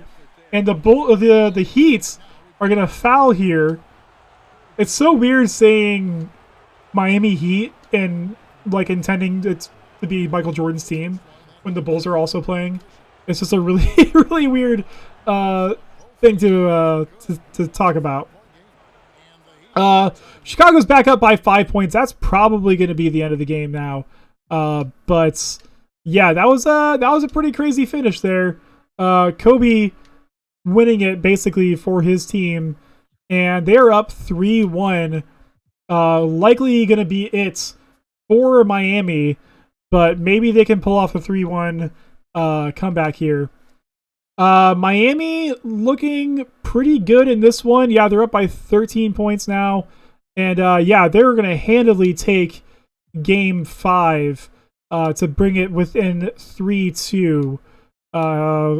Can they come back from 3-1 against Kobe Bryant and the Bulls? And they're up big to start this game here. Yeah, looks like they're going to take it to game 7. We're going to get a game 7 where Jordan versus Kobe for the first time in their careers. All right, so let's see here. Miami, Chicago's got the lead now. Still a pretty close game here. Now in the fourth quarter, Chicago opening up a pretty decent sized lead. And yeah, Chicago's going to take it in game 7 to beat Miami Heat and Michael Jordan. And now Chicago's got to face Shaquille O'Neal and Scottie Pippen and the Indiana Pacers, and they've got a really impressive team. Yeah, I don't see Chicago winning this. Oh my God! All right, never mind. So Kobe Bryant, now in his first ever NBA Finals at the age of 33, can he win his first championship? He's got to take down David Robinson, who's been really the GOAT so far in this simulation. And Gary Payton, Dan Murley, Juwan Howard. It's gonna be a tough matchup, but maybe they can get it. I'm just gonna take this game by game. Bulls take game 1. They take game 2. Take game 3. Can they win game? All right, so they lose game 4, and the Chicago Bulls and Kobe Bryant win their first championship. 32 years old, Kobe Bryant. I think I said he was 33 earlier, but he's 32 years old. Finally gets his first ring with the Chicago Bulls. That's awesome. It took him so many years to get here, but he finally wins his first championship. And the question now becomes, how many more can he win? Again, no injuries to slow Kobe Bryant down. A lot of players in 2K play into their, until they're 40, but usually he starts to peter off at this point. So that'll be really interesting to see what happens next. Okay, so 1999 off-season Hall of Fame inductees this year. We've got Clyde Drexler, Terry Cummings, and Patrick Ewing. Kind of came and went without any... I don't know. Did he, he was a 9-time All-Star, never won a championship. His second team, third team All-NBA. Nothing really crazy for Patrick Ewing. That's a little bit of a surprise. 1999 draft famously was one of the worst drafts in NBA history, just because there wasn't any, really amazing players or anything like that. I don't think it has any Hall of Famers. And the Spurs get the first pick again. I really wonder how many number 1 picks the Spurs have had in this simulation. It's been a lot, and yet they've got nothing to show for it. But number 1, they're taking Baron Davis. They've already had they had Gary Payton for a while, and then he left and went elsewhere. Nuggets get you can see what's happening here. The Jazz get Manu Ginobili. That's a pretty Jazz-like player. But yeah, as you can see, it's just nothing really crazy in this draft. I mean, Andre Miller, Steve Francis, solid NBA players, all of them. But I don't think any of these guys. Well, Ginobili made the Hall of Fame, but he took a long time to get to Hall of Fame level in his career. Let's see. The Heat got Daryl Brady, and then the Bulls got Walt Ramsey, another 72 overall point guard. They just love those 72 overall point guards. Let's go on to player progression, see how Kobe and Michael are doing. Kobe should be regressing, and Michael should be progressing. And just like I was saying, so coming off a championship season, Kobe Bryant down to a 94 overall, but Lonzo Mourning up to a 90. Antonio McDyess is an 89 now. Jalen Rose 85. Nathan Potter, don't know who that is, but they got a team. Obviously, they just won a championship, so things are going pretty well for them. Whereas the Miami Heat, Jordan has now passed Kobe in the overall rating category. Helps that he got better and Kobe got worse. But he's up to 96 overall now. And then Stackhouse is at 87. So, this Heat team is pretty good as well now. They've got the only problem they have is their 3 best players are all shooting guards. I just realized that is a problem. But you know what? They can probably figure something out. All right, at the start of the 99-2000 season, Shaquille O'Neal is the best player in the NBA at 96 overall, tied with Michael Jordan. Then you have David Robinson. He's still really, really good at 95. Jason Kidd's at 95 overall now. And then you have Kobe, Kevin Garnett, Sean Kemp, and Allen Iverson, who's already up to 93 now as well. And Steve Nash is a 91 as well. All right, so the Chicago Bulls won 64 games, but Jason Kidd is still the MVP. A little surprising. I thought Kobe might win it because of that. Steve Francis, rookie of the year on the Kings. Shaquille O'Neal is on the Rockets now? How did I miss that? That's crazy. Huh. I wonder if he got traded there or something. Vince Carter, most improved player for New York. Michael Jordan, is All NBA first team. So the Bulls had the best record in the East, but Jordan All NBA first team over Kobe, and Jordan averaged 26, 5.5 rebounds, almost 7 assists per game. Really good shooting splits actually. 60 from the field, 45 from three. That's nuts. Jordan Jordan averaging 40% from 3-point line in his career so far is actually insane. I wonder if he's going to develop a 3-point shot much like Alonzo Mourning did. I still can't get over the fact that Alonzo Mourning has a crazy 3-point rating. And yeah, Kobe didn't make an All NBA team. Actually, none of the Bulls did. That's crazy. Huh. So yeah, Chicago had the best record in the NBA. I wonder what Kobe's stats were this season. Let me. I'm gonna have to like actually look up his stats because they didn't show him. Yeah, he only averaged 22, almost 9 assists. I mean, those are still really good numbers, but I guess not all NBA. It's more of a team effort now. Looks like, and yeah, that's interesting. But yeah, best team in the East for the Bulls. And then Miami was the 3 seed facing Toronto. So let's move on through round 1, see who makes it out. So Miami gets eliminated in round 1 this time, and Chicago moves on to face the Bucks in round 2, which they go 4-1 against the Bucks. And Toronto makes it to the Eastern Conference Finals. And so the Bulls are going to be facing Toronto, who have Allen Iverson. Okay, that actually makes a lot of sense. He's ridiculous in 2K. So we got AI versus Kobe Bryant, in 99-2000, which is I try to remember when Philadelphia made the finals, and it was right around this time. But anyway, Chicago moves on to the NBA Finals for their second year straight to face the Timberwolves. And yeah, the Timberwolves have Gary Payton, Dan Murley, and David Robinson. Okay, so that they got 290 overalls. But the Bulls have 4 or 3 actually, because they have McDyess is a 90 now, Mourning's a 90 now, Kobe's 95 still. So yeah, it looks like the Bulls might be on their way to their second championship, but you never can speak too soon, especially with 2K. It's tied 2-2. Bulls are up 2-1, 3-1 once again, 3-2, and the Bulls win their second championship. So it took Kobe Bryant how many years is that, like 15 seasons to get to his first championship, and then he wins back to back.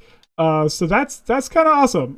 Kobe finally starting to win a couple championships here. He still has 3 more to go to reach his real life total, but you never know. I mean, it could happen, especially 2K. Seems like the guys who are still good, like in their early to mid 30s, seem to like kind of hit their stride at that point, which is really odd. Karl Malone, he makes the Hall of Fame. He what is it? He won a couple championships actually. Yeah, 2-time champion. He won an MVP. So really good career for Karl Malone. Better probably than he had in real life. Isaiah Thomas, he had an awesome career as well. Except he didn't actually win a championship. I thought he would have, because he was one of the best players in the NBA for a long time. And then James Worthy also retires, makes the Hall of Fame as well. The 2000 NBA draft was also another draft that didn't really have a lot of talent in it. Looks like neither of our teams are in the lottery, like via trade or anything like that. So probably not really worth focusing on the draft too much. This is like the Kenyon Martin. I don't know who else is in this draft exactly. But let's just skip to the end and see where things were at. Yeah, Darius Miles, Kenyon Martin, Stromile Swift. Solid NBA players. But not anybody. Again, like no Hall of Famers or anything like that. Let's see. Miami got Mel Mayo, 72 overall center. And then the Bulls must have traded their pick because they didn't have one, which is fine. Going back to player progression, once again, see what Kobe's regression is starting to look like now as he reaches the later stages of his career. How many seasons has he played? Yeah, it's his 16th season. So yeah, it took him 15 years to get to one championship, and then he won back to back, which is kind of cool. But yeah, the Bulls are still looking pretty decent. Except, let's see. Oh, okay, so they did not re-sign Alonzo Mourning. That sucks. So their championship window probably is closed now, even though McDyess is still solid and fairly young, and Jalen Rose is definitely coming to his own as well. Without that awesome center presence they had with Alonzo Mourning, uh, they're probably going to slip a little bit here. And Michael Jordan has actually started to plateau a little bit as well. 96 overall. And the rest of the Heat is starting to look a little bit worse as well. So I don't know. Maybe the championship window for Kobe is starting to close now. All right, at the start of this season, the best player in the NBA is Kevin Garnett, followed by Shaquille O'Neal and Michael Jordan, all tied at 96. Jason Kidd. So let me see. So, yeah, he would have just signed with Houston the following season. I guess I didn't realize that. Jason Kidd's still in the Magic. David Robinson is still up here at 35 years old, 94 overall. Allen Iverson is 93. Sean Kemp, Steve Nash, Tim Duncan. The league is starting to get pretty good. There's a lot of really good players now. Ray Allen's up here at 91 overall. Chicago had another phenomenal season. They won 64 games, I think. But Jason Kidd wins his third MVP. I think that's third back-to-back. I mean, 30 points, 10 assists. I didn't even look at his stats last time. I'm also covering up some of them. I forgot to move my thing over there. There it is. 30, 10, crazy stats for him. And hey, look at that. Kenyon Martin, Rookie of the Year, his future maybe teammate. Lonzo Mourning was Defensive Player of the Year, so he leaves the Bulls, goes to the Blazers, and wins Defensive Player of the Year. That's kind of crazy. I guess I thought the Bulls were gonna have a bad season, and they ended up winning a ton of games even without Alonzo Mourning. That's kind of crazy. All NBA first teams. Jordan is nowhere to be found. He's on the second team. Let's look at his stats. 25, 5, and 6. Shooting, his lowest 3-point percentage since his rookie year. Maybe he's starting to take more of those shots now. But still 60% from the field. That's the crazy thing. Like, Jordan and Kobe in these simulations, they always average insane field goal percentages. Like, literally video game numbers. Anyway, Chicago's the number 1 seed. Miami's the number 3 seed. Same as last season. Let's get this first round out of here. And Miami once again gets eliminated in the first round. Chicago in round 2, going to the Eastern Conference Finals, facing off against Charlotte. 1 versus 7 seed shouldn't be a problem. And now it's Shaq versus Kobe in the NBA Finals. That's great. That's really, really good. Just take this in a little bit here. Chicago Bulls, Kobe Bryant. Houston Rockets, Shaquille O'Neal. And the Rockets have Lamar Odom, so it's that's kind of fun. But man, Larry Johnson and Shaquille O'Neal on the same team, that'd be kind of crazy. But yeah, good luck to Antonio Davis trying to stop Shaquille O'Neal. And John Barry is a starting point guard on an NBA championship contender. Let's see what happens here. I'm actually really curious. I kind of want to see Shaq versus Kobe. So I'm gonna go into Simcast for this. So I kind of want to see if Shaq versus Kobe happens to be a good game. And so far it's looking pretty good. Third quarter still pretty close. Now the Bulls take a pretty decent lead, and they're opening it up here in the fourth. And yeah, it looks like the Bulls. Oh, it kind of got close at the end there, but Bulls close it out. Let's go. I think I'm gonna stop screwing around. Let's just go. Let's see if it gets to Game 7. It might, 3-2 right here, 4-2. Okay, so never mind. Didn't go to Game 7, but Kobe wins his 3rd championship in a row, and that's awesome. So yeah, Kobe Bryant, late in his career, is starting to pick up the championships that he's been missing. Let's see, 2001 Hall of Fame inductee Hakeem Olajuwon, and this dude, he won 3 MVPs, 10 Defensive Player of the Years, but never won a championship. I don't. I'm a little surprised. I don't think I've ever done a simulation where Hakeem never wins a championship. But 10 Defensive Player of the Years and 3 MVPs. That's pretty good. Let's go on to the draft lottery. Once again, 2001. not a great draft. This is like the really lean years as far as talent for the NBA. After the Kobe draft, things just really fell down a bit. Let's see. None of our teams traded into the lottery, so we got the Knicks, Jazz, and Pacers. Let's see who's going to be joining Vince Carter on the New York Knicks. And the first pick, the Knicks get Pau Gasol. Okay, all right, that's a really good pick for the Knicks to have alongside Vince Carter. And then the Jazz trade the second pick for Pau Gasol. Knicks, what are you doing? You just gave up Pau Gasol and Latrell Sprewell for who? Who are they going to go with? Gilbert Arenas. All right, okay. I mean, that's pretty good. Gilbert Arenas in 2K is insane. But I still don't know. Leroy Hubbard, that's okay, that's fun. And then Jason Richardson goes to the Suns. I think he played for them at some point. Maybe not at the start of his career. I think he started with the Warriors. But yeah, Pau Gasol was drafted by the Knicks, but he got wait, did he get traded? I don't know. This is confusing. You got Wizards and Knicks and all kinds of stuff happening going on. I saw Curry and I got excited, but it's actually Eddie Curry, not Steph Curry. And the Bulls get another trash point guard, as they are wont to do. Let's go to player progression and see where things are at, how Kobe's career is going. He's feeling pretty good probably after his third championship, despite the fact he's down to a 91 overall. But McDyess is up to a 90 and Jalen Rose is up to an 86. But yeah, and now they got Greg Ostertag there. Dude, Greg Ostertag, one of the weirdest NBA players. This is one of those guys who only exists because Shaq exists. Those really big, chunky NBA players just to throw in there and guard Shaq and pick up a couple fouls to start the game off. And the Miami Heat, they're still kind of mid. I mean, Jordan's still here at 96, and they got Stackhouse up to an 89 now. And they got a point guard now with Eric Murdoch. But yeah, they're still lacking. So they got some real help that they need at the center position. They want to compete in this NBA.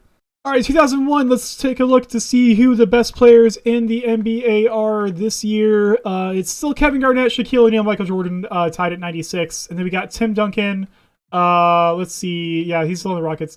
Tim Duncan's still on the Pistons. Jason Kidd's still on the Magic. Iverson's still on the Raptors. Sean Kemp is on the 76ers now. That's kind of interesting. Sean Kemp having a really good career with no injuries. Good on him. Chris McGrady on the Spurs is a 92 now, and Steve Nash on the Clippers is a 92 as well. And there's Vince Carter at 92. So yeah, let's keep it going.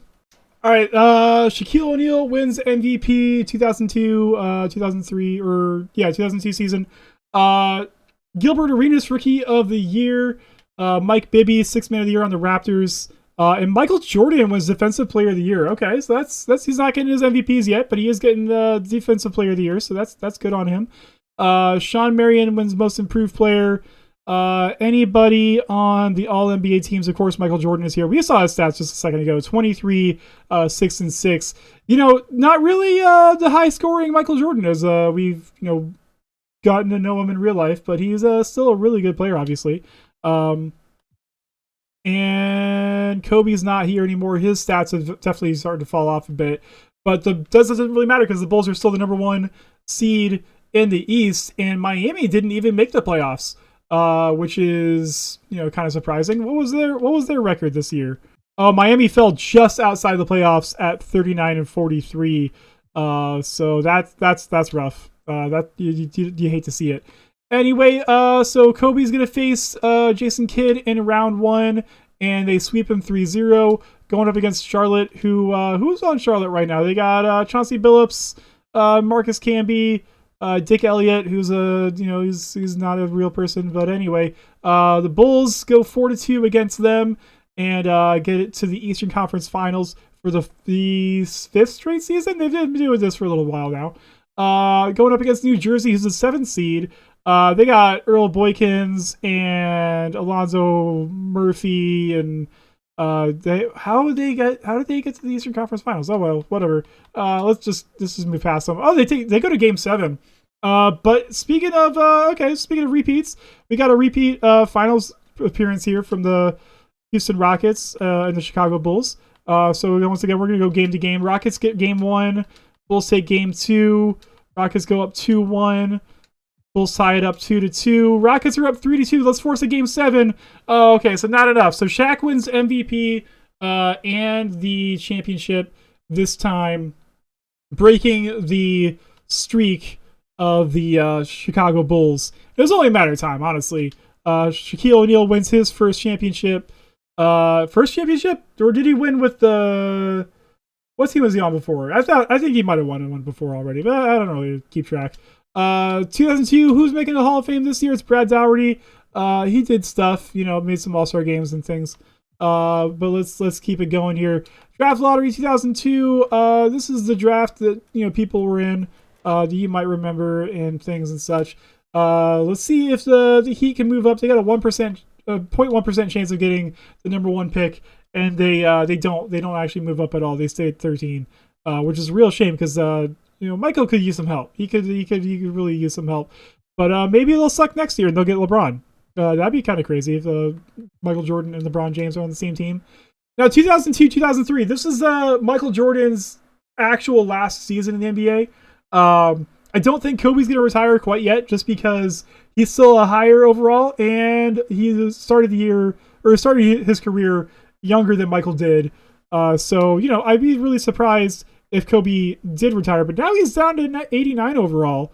He's still got 2 years left on his contract. But yeah, his scoring has definitely fallen off. He's looking at extending his contract though. He's only 35. He played till he's like 37 in real life, so he's still got some years left on him. You still got, but Antonio McDyess is the best player on the team now, which is crazy. Damon Stoudemire is here now. They got a pretty decent squad. Greg Ostertag holding it down. Miami Heat, however, Jordan's up to a 97. He's probably the best player in the NBA now, surpassing Shaq. And then the rest of the team is, they just got to get some help. They really got to get some help. The Shaq, or not the Shaq, the Jordan Stackhouse experiment doesn't seem to be working out, just like it really didn't work out in Washington either. 2003 NBA draft, of course, you know what that is. It'll be really interesting to see what happens. And of course, we are moving into the Kobe era, which we, I guess we've already seen with the 3 championships from Kobe.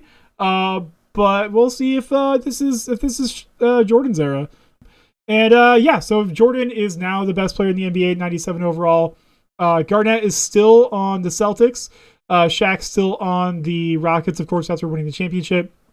Iverson, Tim Duncan, Tracy McGrady, Jason Kidd is on the Supersonics now. Okay, that's interesting. And Dirk Nowitzki's on the Wizards still. This is the first time we've seen him and this top, however many players that is. All right, here we go. Shaquille O'Neal gets another MVP. The Bulls were the 1 seed again in the thing. Yao Ming, Rookie of the Year. Did I just completely skip over the drafts? I think I did. But Yao Ming, Rookie of the Year. He's on the Blazers. Mike Bibby, 6th Man of the Year. Shaquille O'Neal gets another DPOY. Tony Parker and who's Tony Parker? He's playing with Dirk Nowitzki. That's a fun little international squad. We got Chauncey Billups, Michael Jordan on the All NBA first team. What was his? Okay, so Jordan's up. Okay, so Jordan's finally scoring. He's up to 28 a game.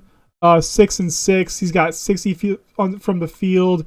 Shooting his 50% from the 3-point line again, like he was early in his career. Almost 90% from free throws, so he's getting efficient with it.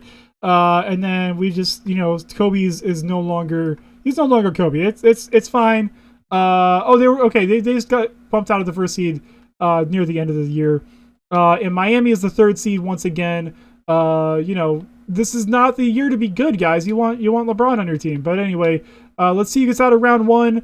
And the Bulls get eliminated by the Cavaliers in round 1. So Bulls go to like 4 straight NBA finals and then get eliminated in round 1. So now we're rooting for Michael Jordan. He's playing up against the Cleveland Cavaliers. We have Derek Fisher, Larry Hughes, Peja Stojakovic, Tom Gugliotta, and Herb Longley. Larry Hughes, Cleveland Cavaliers legend in real life. If you know, you know. But yeah, let's see if Michael Jordan can knock him out, and he does.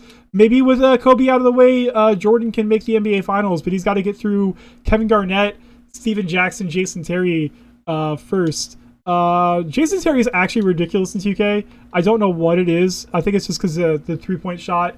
But anyway, it didn't actually matter. So Miami now facing off against Shaquille O'Neal in the NBA Finals. And, okay, so Miami's got George Merson. So that's a big body that can guard Shaquille O'Neal a little bit. It's like 7'20" is George Merson.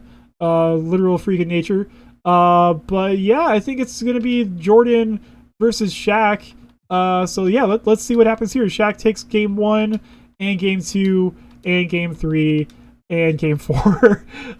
That's not really surprising. But you know, Jordan finally making it to the NBA Finals. Let's see who's making the Hall of Fame this year. And it's Tim Hardaway. He picked up a championship or 2 in his day. Yeah, he got 2 championships to his name. He was also Finals MVP both those times. So, you know, he did his thing. But it's time to find out who is going to take LeBron James in the NBA draft. And neither of our teams have a shot at it because they didn't trade for any first-round picks this year like they were idiots. And the Utah Jazz, Atlanta Hawks, and the Phoenix Suns have the first 3 picks in this draft. The other thing I've noticed, a lot of teams take Carmelo Anthony first for whatever reason. Carmelo Anthony is a great player in his own right, but he's not LeBron James. Everyone knows that. And yeah, Utah also knows that. They take LeBron James number 1 overall. And then we got Dwayne Wade going to the Atlanta Hawks. Carmelo Anthony on the Suns. And then John Fields. You got your auto-generated guys in there, of course. Chris Bosh going to the Warriors. And that's the guys in the 2003 NBA draft. Basically, I mean, this is a fairly deep draft in all reality. I mean, even Chris Kaman was a solid NBA player. Luke Ridnour played for every team that there was in the NBA at some point. But yeah, you know, who's going to the Heat? It's oh, I thought this was Ron Baker for a second. That would have been really funny if Ron Baker was in 2K for no reason. And then where are the Bulls? They got Kendrick Perkins. Okay. Yeah, Kendrick Perkins is a pretty Bulls player. But Jordan is starting to regress a little bit at 96 overall, and they got Shawn Kemp now. So that's a really good co-star alongside Michael Jordan. Did they have him last year? I don't remember. Must have been something that they picked up with them. And they got Udonis Haslem. So Udonis Haslem goes to the Heat in the game as well as real life. That you love to see it. Chicago Bulls, Kobe Bryant is starting to regress now to 83 overall. He's 36. I don't know how many more years he's got left in him. He's still, you know, saying his heart's in Chicago. So, you know, you might see some more Kobe going on. But yeah, it's definitely looking like he is you know, not quite the Kobe anymore. But you know, he got his MVP. He got 3 championships. You know, it's still a solid team. I think they could probably still pick up another title if they you know, play their cards right or whatever. However basketball works. Jordan's still the best player in the NBA, 96. You got Shaq still on the Rockets. Kevin Garnett is now on the Clippers. Okay, so he left the Celtics to go to the Clippers this time. Tim Duncan's still on the Pistons. Dirk's still on the Wizards. McGrady's still on the Spurs. You know, I just put the pieces together that McGrady, he finished his career with the Spurs, trying to ring chase a little bit at the end of his career. And then I don't think he played a single minute in those finals, but he was there. Jason Kidd on the Sonics still. Iverson still on the Raptors, and Nash still on the Clippers. Okay, so wait. So you got Garnett and Nash now on the Clippers. So watch out for those guys. That'll be interesting for sure. All right, here we are in at the end of the 2004 season, and Michael Jordan wins MVP. I think that might be his first MVP. I can't remember, but yeah, I mean 36-8. Shooting 60, it's like, forget 50, 40, 90. This dude shot 60, 40, 90. Ridiculous. LeBron James, obviously going to win Rookie of the Year. He did pretty well himself. You got Zach Randolph here. Tim Duncan, Defensive Player of the Year. Zach Randolph's on the Heat with Michael Jordan. That's pretty cool. And of course, he's going to be All NBA First Team. That's no surprise there. Kobe, you know, he's done. But it looks like, and Miami was the number 1 seed. So Jordan definitely handling business now and getting the number 1 seed in the East. But they get eliminated in round 1. That sucks. That really sucks. For Michael Jordan, pulling a Dirk Nowitzki, winning MVP, being the number 1 seed, losing the number 8 seed. That's a shame. And it's Bulls Rockets. So Shaq looking for his 3rd straight title. Can Kobe upset him. I don't know if that's going to happen. The Rockets win the first 2-3 games, and yeah, they sweep them. So, and Lamar Odom, Finals MVP for the Houston Rockets, and Shaquille O'Neal, he gets his third straight MVP, third straight title, that is, but not MVP. I'm looking now for Kobe Bryant. He's not here, but Scottie Pippen, he's retired. He's probably gonna make the Hall of Fame. He was one of the best players in the NBA for a while. And David Robinson also retires, 4-time MVP. He was a 4-time four-time champion as well. Scottie Pippen didn't win a single championship. He was on that Clippers team. It was him and someone else. I think it was Shaq, wasn't it? Wasn't it Shaq for a while? But he had all the chances of being a championship and never happened. Draft lottery this year, 2004. I want to say this is the Dwight Howard draft, and Pacers, Hawks, and Celtics are your top three. He was on the Pacers with Shaquille O'Neal. They never won anything. Shaq had to go to Houston to win his championship, which is crazy. Expansion draft because the Charlotte Bobcats are entering the NBA this year. Onto the NBA draft. You got Dwight Howard going to the Pacers. They lose Shaquille O'Neal, and they get Dwight Howard. Just like the Orlando Magic lost Shaquille O'Neal and got Dwight Howard. That's crazy. Devin Harris goes number 2 overall to the Hawks. And then Josh Smith. I almost said Joe Smith, but Josh Smith goes to the Celtics. Let's see what else is happening in this draft. You got Trevor Ariza, Anderson Varejao. This is not a great draft. After you get past not Shaquille O'Neal. Oh my God, I'm so sorry. After you get past Dwight Howard, things don't look great. And look at that, the Bulls get another low overall point guard. It's kind of their favorite thing to draft. Player progression, and Kobe is now an 83 overall. He's still feeling lit though, and he's leaning towards re-signing the Bulls once the contract is over. So he's not even thinking about retiring yet. So that's good for him. They got Doug Christie, James Posey. I mean, they still got a good team, but things are still maybe not looking great for them anymore. Michael Jordan, Sean Kemp has started to regress now. So is George Murson. Yeah, I mean they. Okay, that's kind of funny that Tony Kukoc is playing with Michael Jordan now. Yeah, I mean I don't know. Grant Hill's here. He's not really. I thought maybe having injuries off would turn Grant Hill into a superstar, but it didn't actually happen. So yeah, I don't know. 2004. Things are looking like it's the end of Kobe's career, and Jordan's maybe just not really taken off quite yet. All right, we are at the end of the 04-05 season. Tim Duncan wins MVP this season. The Miami Heat with Michael Jordan had like the 5th seed in the East or something like that. Dwight Howard, Rookie of the Year for Indiana. Manu Ginobili, 6th Man of the Year on the Cavs. Shaquille O'Neal gets another Defensive Player of the Year award. With Darius Miles being the most improved player on the Bobcats. Jordan's still first team All-NBA, putting up his best scoring total of his career so far, 32 points with 6 rebounds and almost 7 assists per game. His steal numbers, actually, I've never even looked at his steals really, I don't think, but his steals numbers are pretty insane. 2 steals a game for like his whole career. Shooting splits, his 3-point percentage is actually down from where it's kind of been at in his career so far. But still shooting almost 40% from 3, and 93% from the free throw line, which is actually crazy because that's his best percentage of his career so far. I doubt Kobe's going to be on any of these teams. All defensive first team for Jordan. Yeah, because his career is definitely winding down. Kobe's is. And okay, so we got Kobe versus Jordan in round 1. Chicago was the 4 seed. Miami is the 5th seed. We're gonna simcast this because we haven't had a whole lot of chances for Jordan and Kobe to play against each other. So let's see what happens here. Chicago is kind of pulling away with game 1, although so Miami is keeping it pretty close here. Let's see. 1 point lead for Chicago with 1:41 remaining. Let's jump into this game and see if Kobe is still even like on the floor for this team. Let's take a look So Kobe with 10 points, 4 assists right now, only 1 foul, so he hasn't fouled out. That's good news for us.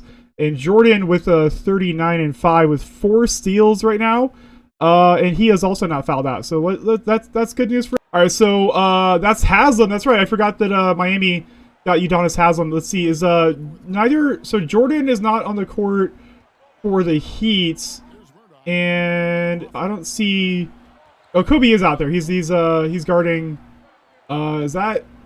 I don't know who that is. Is that Tony Kukoc on the wing right there? But Sean Kemp gets it down low and misses the easy layup. He gets his own rebound and puts it back up and in. So that gives Miami a 1-point lead. And Jamal Crawford, you know, he played a little bit for the Bulls, I think, back in the day. He's got his dribble moves up top, trying to drive on whoever number 18 is. Back out to Kobe on the wing. He's always tired when I jump into these games. I don't know what's going on with that. He's always winded. Back out to Kobe. He's got his force of 3 here. Oh, that's no good for Kobe. And Miami is going to bring it up the court with less than a minute to go. Driving all the way to the rim. Tough layup. Is not able to get that going. Jack Sigma Jr., is that who that is? Got the rebound. Kobe, nice dish down low to Antonio McDyess for the dunk to put Chicago back up 1. Kobe with the assists late in his career, trying to stop the Heat from winning here. Still no Jordan on the court for the Miami Heat. Kobe, tough mid-range jumper. That's no good. And Miami's got to do something here. You think they would call a timeout and get like Jordan back in the game? Once again, he hasn't fouled out, so they're just not playing him for some reason. Sean Kemp backing down Kobe, passes it back out to Haslam. And they got Murdoch now driving to the rim. Goes all the way to the basket. No trouble at all. Nice screen set at the top of the key. I think that was by Kemp or somebody. All right. Chicago's got the ball. 9.5 seconds left to go. Going for the win here. Jordan's back in the game. He's guarding Crawford. Crawford gets the screen from Sigma. Crawford wide open for 3. Oh, and he bricks it to the side of the backboard. Oh my God! Completely misses this shot. That's tough. That's really hard to watch. But I'm gonna watch it again because I'm mean like that. Completely missed the rim on the game winner. Hit the padding at the bottom of the backboard. That's just that's tough. He was wide open too, and that's gonna be it. I mean, we got 0.2 seconds left in this game, but unless something ridiculous happens, like the ball bounces off the rim and ricochets all the way to the other basket, it's going to be a game over. And yeah, that's it right there. So Miami takes game 1 in Chicago, and that's going to do it for this one. Yeah, Jordan didn't play at all in the last. Well, he played a little bit at the very end there, but he still had 39 and 5, and then McDyess had a 30-point, 12 rebound game. Jalen Rose, I don't think we saw him there at all either.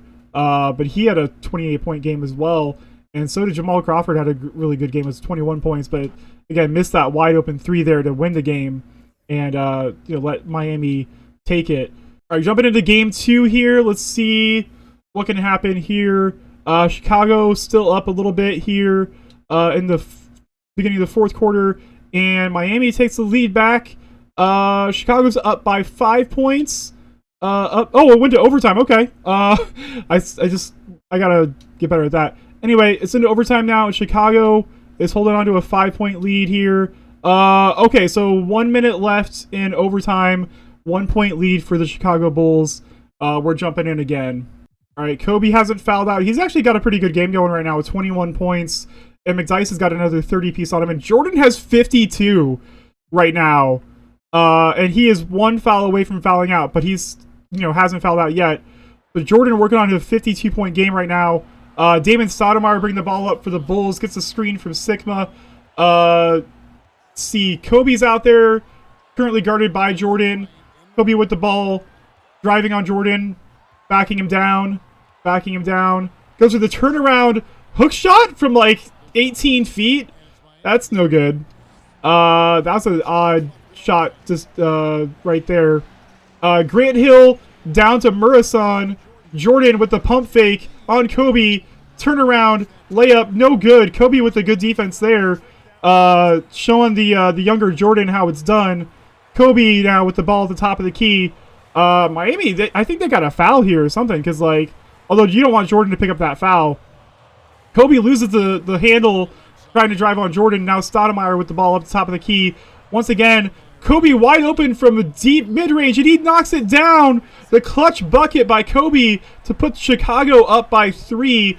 Miami's got to do something here. Only 11 seconds left. They jack up a bad three-point shot, but Murison gets his own, gets the rebound back. Murdoch gets open for 3 again. This time, no good. McDyess with the rebound, and they finally foul here, and that's going to be it. Chicago taking game 2. Clutch bucket by Kobe to seal that game in overtime, and Miami not able to get a 3-point to go. I like so far every one of these games has been close. That's really, really cool. Okay, so yeah, it's still pretty close here. Now in the fourth quarter, Chicago is taking the lead back. 3-point lead with 2 minutes to go. We're jumping in again. Every one of these games has been close enough for us to jump in on so far. That's great. All right, Jordan's still in the game. He's got 35 points right now. McDyess has got 26, and Kobe hasn't fouled out either. So this is great. All these games so far, no one has been fouled out, and they've all been really, really close. Jamal Crawford at the free throw line right now. Crawford gets his probably second free throw there. Put Chicago up by 4. Jordan bring the ball up the court. I should probably change out Jordan's shoes so he's not rocking the Air Jordan 1s his whole career. Gets down low and goes out of bounds. Jordan with the not good decision there late in the game to go out of bounds. Jalen Rose now bring the ball up the court. Let's see, is Kobe out there right now? He's not. Kobe's not out there, but Jordan still is. Jalen Rose, long mid-range jump shot. He knocks that one down to put Chicago up by 6. That could be the dagger in this one unless Jordan can do something right here. Drives on him. Tough layup. Probably could have been a foul there. A lot of contact, but no go. And then let's see. They're just going to kind of dribble it up the court a little bit here. Crawford gets the foul on Jordan. And if he makes both of these free throws, that's probably it for Miami here. Crawford knocks down the second one, and yeah, they're up by 8 points now. So that's probably it. Yeah, Chicago closes out this one, and yeah, it's just not enough from Michael Jordan in that one. So now Miami is up, or Chicago's up 2-1 on the Miami Heat. Jumping into game 4 here. Chicago taking the early lead, and they're holding on to a pretty decent lead here in the fourth quarter, but Miami's coming back now, keeping it very close, and Miami takes the lead back. 2 minutes to go, 3-point game. We're jumping in again. This is crazy. Every one of these games so far. So Jordan playing with 5 fouls once again, but he's got 24, 8, and 6. Kobe was only 8 points right now. He has 0 fouls, so that's good. But McDyess has been far and away the best player on Chicago so far. Chicago inbounding the ball right now. Out to Crawford. He's going to take the ball at the top of the key. Let's see. Kobe's out there. But Jordan's on the bench once again for them. Probably because he's got 5 fouls. But they should probably work on getting him back in the game. Although they are still up right now. Murdoch with the ball at the top. Kemp trying to get down low on Kobe. He does. They double team him real quick, but Kemp still gets a tough layup over Kobe Bryant. Put Miami up by 5 points. Crawford now with the ball up the court. Gets a screen from Sigma. Leading 3-point shot, and that's no good. Murdoch now bring the ball back up the court for Miami. Looks like they're probably trying to get it back down low with Kemp being guarded by Kobe once again. But Murdoch's going to take it to the mid-range there. Kemp gets the ball back, but he gets double-teamed immediately. Murdoch on the going for the corner 3 as time ticks away, and that's no good. Kobe with the rebound now. Chicago's got to do something here if they want to get back in this game. And Kobe gets it back out to Crawford for the deep 2, and he drops that one down. So now Chicago brings it back within 3 points. less than a minute remaining. You got to assume that Miami's going to bring Jordan back into this game. And they do, yeah. So now they got Jordan back in the game now. See, Chicago still has... Oh, Kobe's on the bench now. He was probably getting tired anyway. Oh, the big block! I think it's by Sigma Jr. Huge block for Chicago. Got to do something now, quick. Crawford being guarded by Jordan, though. It's quickly running out of time to make a play here. Crawford goes for the turnaround mid-range jumper and knocks that down. Chicago now within 1 point of this one. Jordan gets right by his defender all the way up the court, and they just finally are able to foul him here.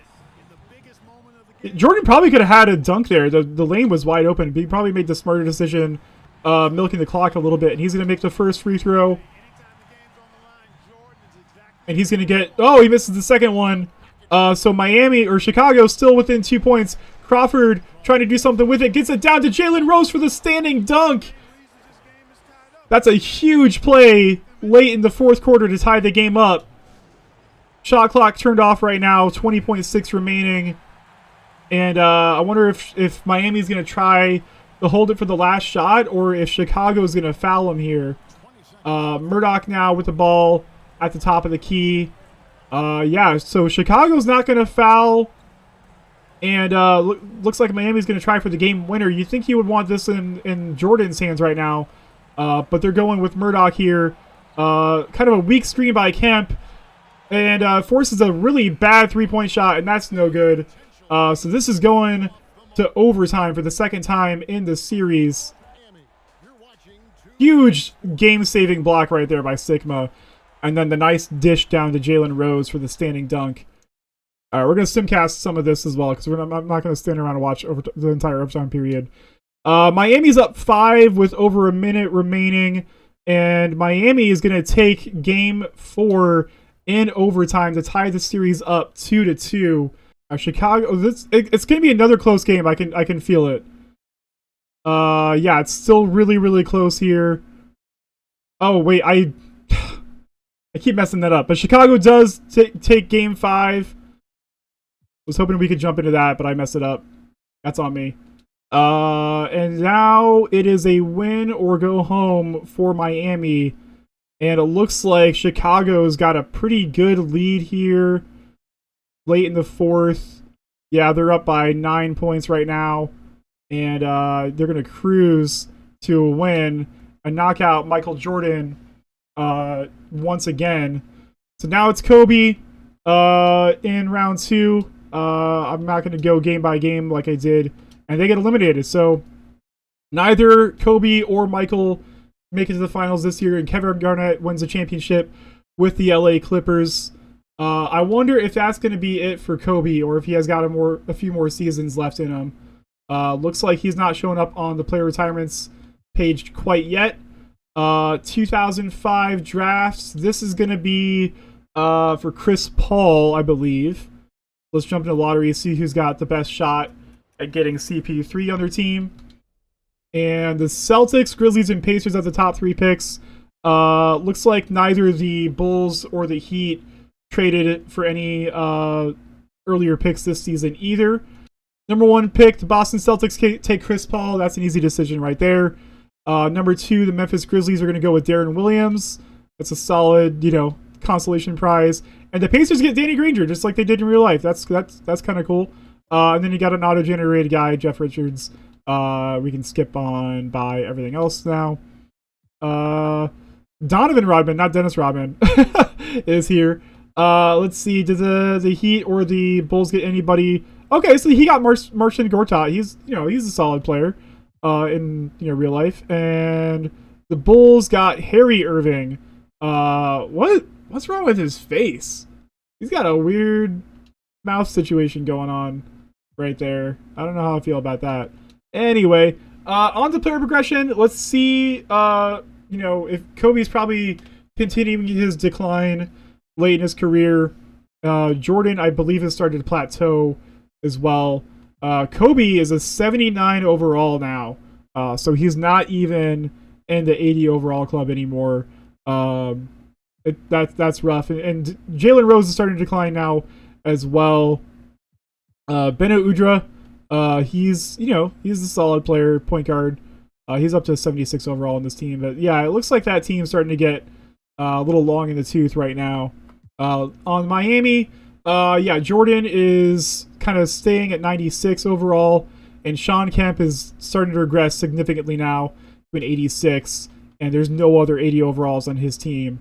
So neither of these teams probably going to be a contender next season. It did take, it took Kobe quite a while to get to his first championship. I wonder if we're seeing the same thing happen with MJ here. Jordan is still the best player in the NBA. He's at 97 after the offseason. Kevin Garnett is up here at 96 on the Clippers. Allen Iverson, I think he must have changed teams. Yeah, he spent his entire career in Toronto so far, and he went to the Dallas Mavericks. Tim Duncan's still on the Pistons after his MVP season. Dirk Nowitzki leaves Washington for Atlanta. Vince Carter is still in New York. T-Mac still in San Antonio. And I think Billups... Okay, no, he's been in New Orleans his whole career. And Gilbert Arenas is also in New York with Vince Carter. So you expect that team to do something pretty soon here. And, so Steve Nash was also on the Clippers with Kevin Garnett, which is probably why they won the championship, because that's a really formidable duo. All right, here we are at the end of the 05-06 season. Kevin Garnett wins MVP. Chris Paul, Rookie of the Year, rocking number 25 on the Celtics, which is, weird to see. Manu Ginobili wins Sixth Man of the Year. Now he's on the 76ers instead of the Cavs. Shaq gets another DPOY. Shane Battier, Most Improved Player. Michael Jordan, First Team All-NBA once again. Back down below the 30-point per game mark, but not by much. Doing 29 points a game, right around 8 assists. Shooting splits are still ridiculous.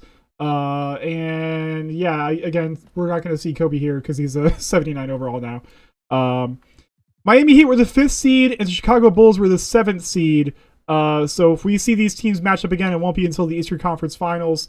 So let's simulate through this round. And Miami gets eliminated round 1, and so does Chicago.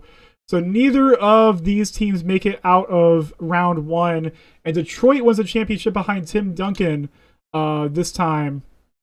And let's see. Vlade Divac retires.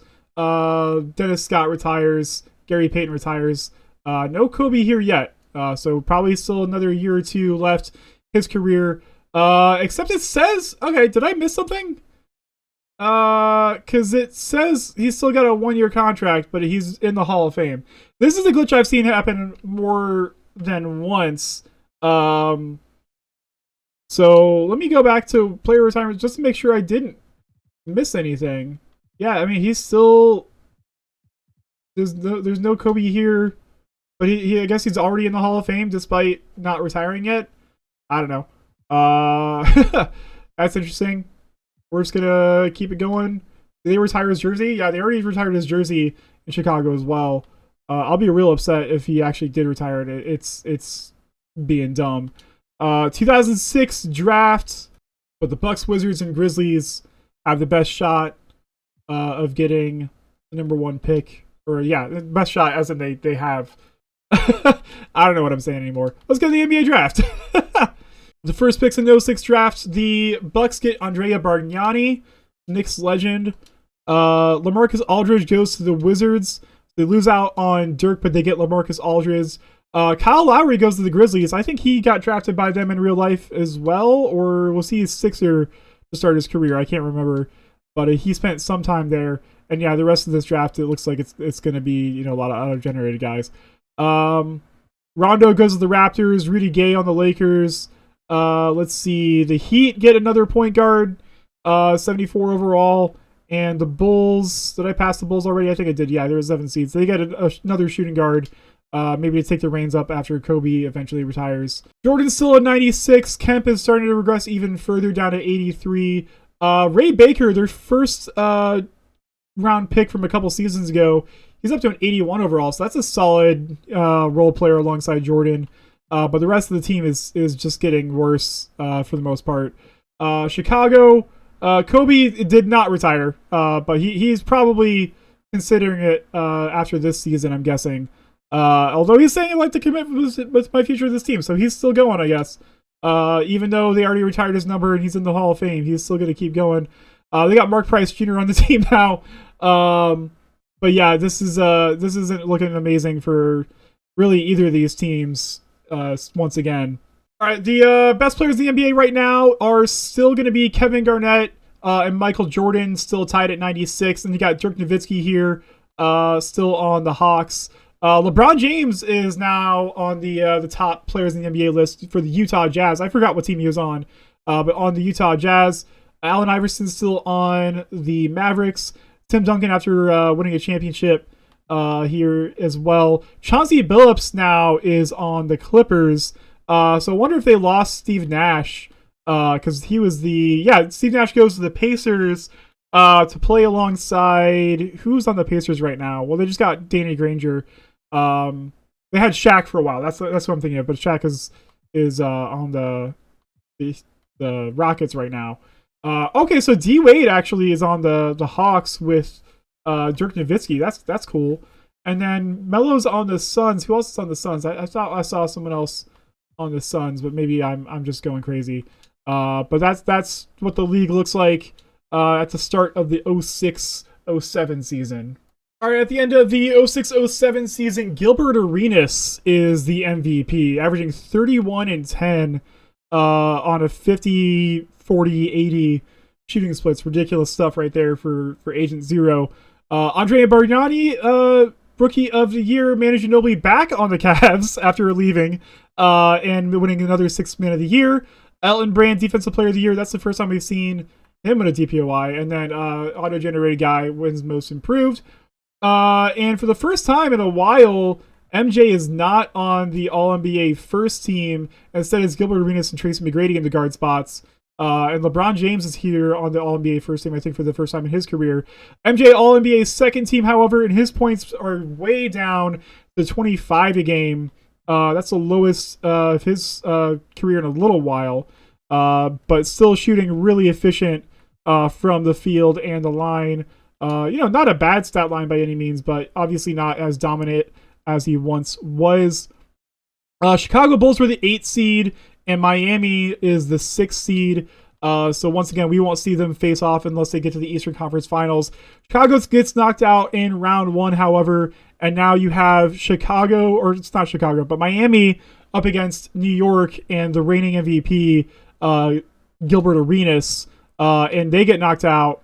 Yeah, I mean, that team's too talented with Gilbert Arenas and Vince Carter. I would not be surprised if they won the championship. But the Phoenix Suns with Jason Richardson and who was it? They had Melo on their team, right? Pretty sure the Suns got Melo. Yeah, Melo and Jason Richardson with Tyson Chandler and Curich coming off the bench, winning the championship here. A lot of parity in this league right now. Like not like consistent championship winners or anything like that. Let's see who retires this year. Alonzo Mourning retires. He's on the Raptors. He spent some time, I think, with Kobe early in his career.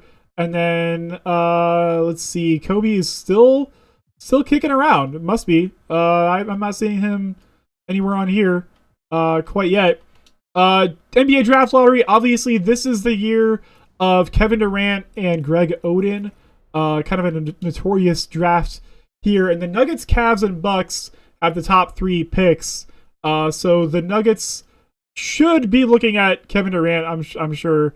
But we'll see who they ultimately go with, or if history will repeat itself and Greg Oden will go number 1. And let's see here. Yep. Oh, yeah. Okay. So yeah, history does repeat itself, and Greg Oden goes number 1 to the Nuggets, which means Kevin Durant is on the Cavaliers, which that's gets me excited. And then you got Stephen Kennedy, or is it Stephen Kennedy? I don't know. Clifford Burke, all these auto-generated guys. Joakim Noah goes to the Raptors. Let's skip to the end here and see if either the Heat or the Bulls got anybody of note. AC Law, he's in the game. All right, he's on the Chicago Bulls now. Another shooting guard for them.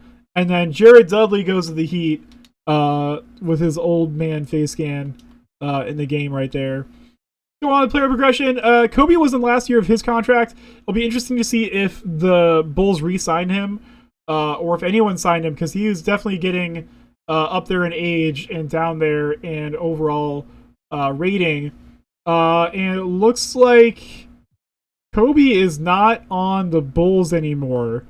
Jordan is still, the best player on his team. On campus, definitely getting older, and they got Lamar Odom on the team now, so that's a pretty solid, wing to have alongside MJ right there.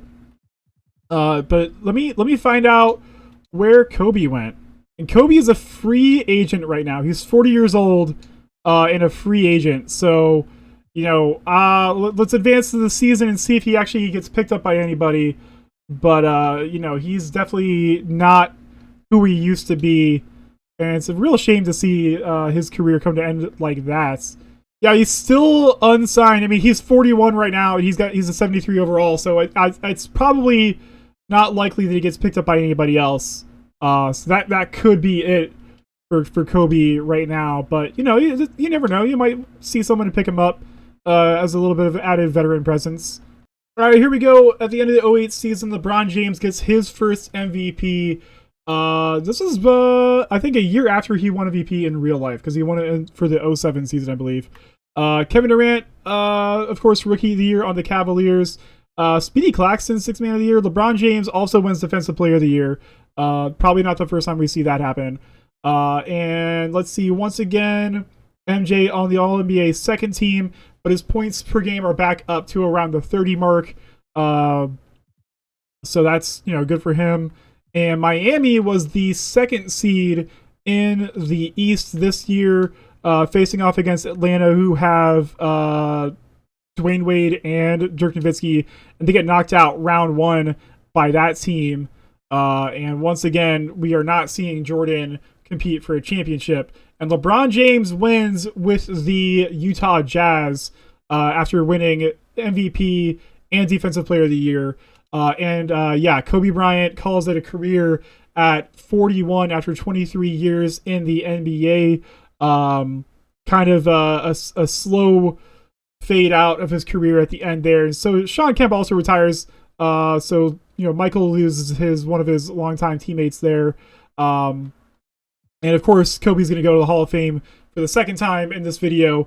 But we'll see how he kind of stacks up in history. Not as good of a career as he had in real life when it comes to the championship success. He did have one more MVP than he had in real life. But averaged 25, 4, and almost 6 assists per game with 1.3 steals, about half a block a game. Again, 2 MVPs, 17 All-Star Game appearances, no Defensive Player of the Year awards. He won 3 championships back to back to back. And of course 3 Finals MVPs there as well. 10-time All-NBA first team, 2-time All-NBA second team, 1-time All-NBA third team. Didn't make a single defensive team, which is surprising for Kobe Bryant, a guy who, obviously in real life was an incredible defender. Did not win Rookie of the Year in his, first season, but he was All-Rookie first team because, he had to compete against Hakeem Olajuwon at that point, who was just, insane. Take a look at his game highs here. He, 64 points in a game, so not quite 81, but still a ridiculous amount of points for anyone to score in an NBA game. He made 6 3-pointers, so that's way below his real-life mark of 13. 26 free throws in a game. That's actually insane. 13 rebounds. He had a 19 assist game once, which I gotta think that's way higher than his actual career total. Had a 6 steal and a 5 block game at separate points, most likely. He had the second most free throws made in a game, only second to Wilt Chamberlain's 100-point game with 26, which is crazy. Although it is tied with Adrian Dantley, who did it in 1980 before the simulation started. He had a season where he had the 3rd highest scoring total all time for a single season in 1990, which is the same season he had that insane free throw game. And in that same season, he had the 4th most free throws made in a single season as well. And of course, that year he had 37 points per game. Total points, he finished number 1 all time, more than 12,000 points more than Kareem Abdul-Jabbar, which is actually insane. So he had a really long career, never got injured, of course.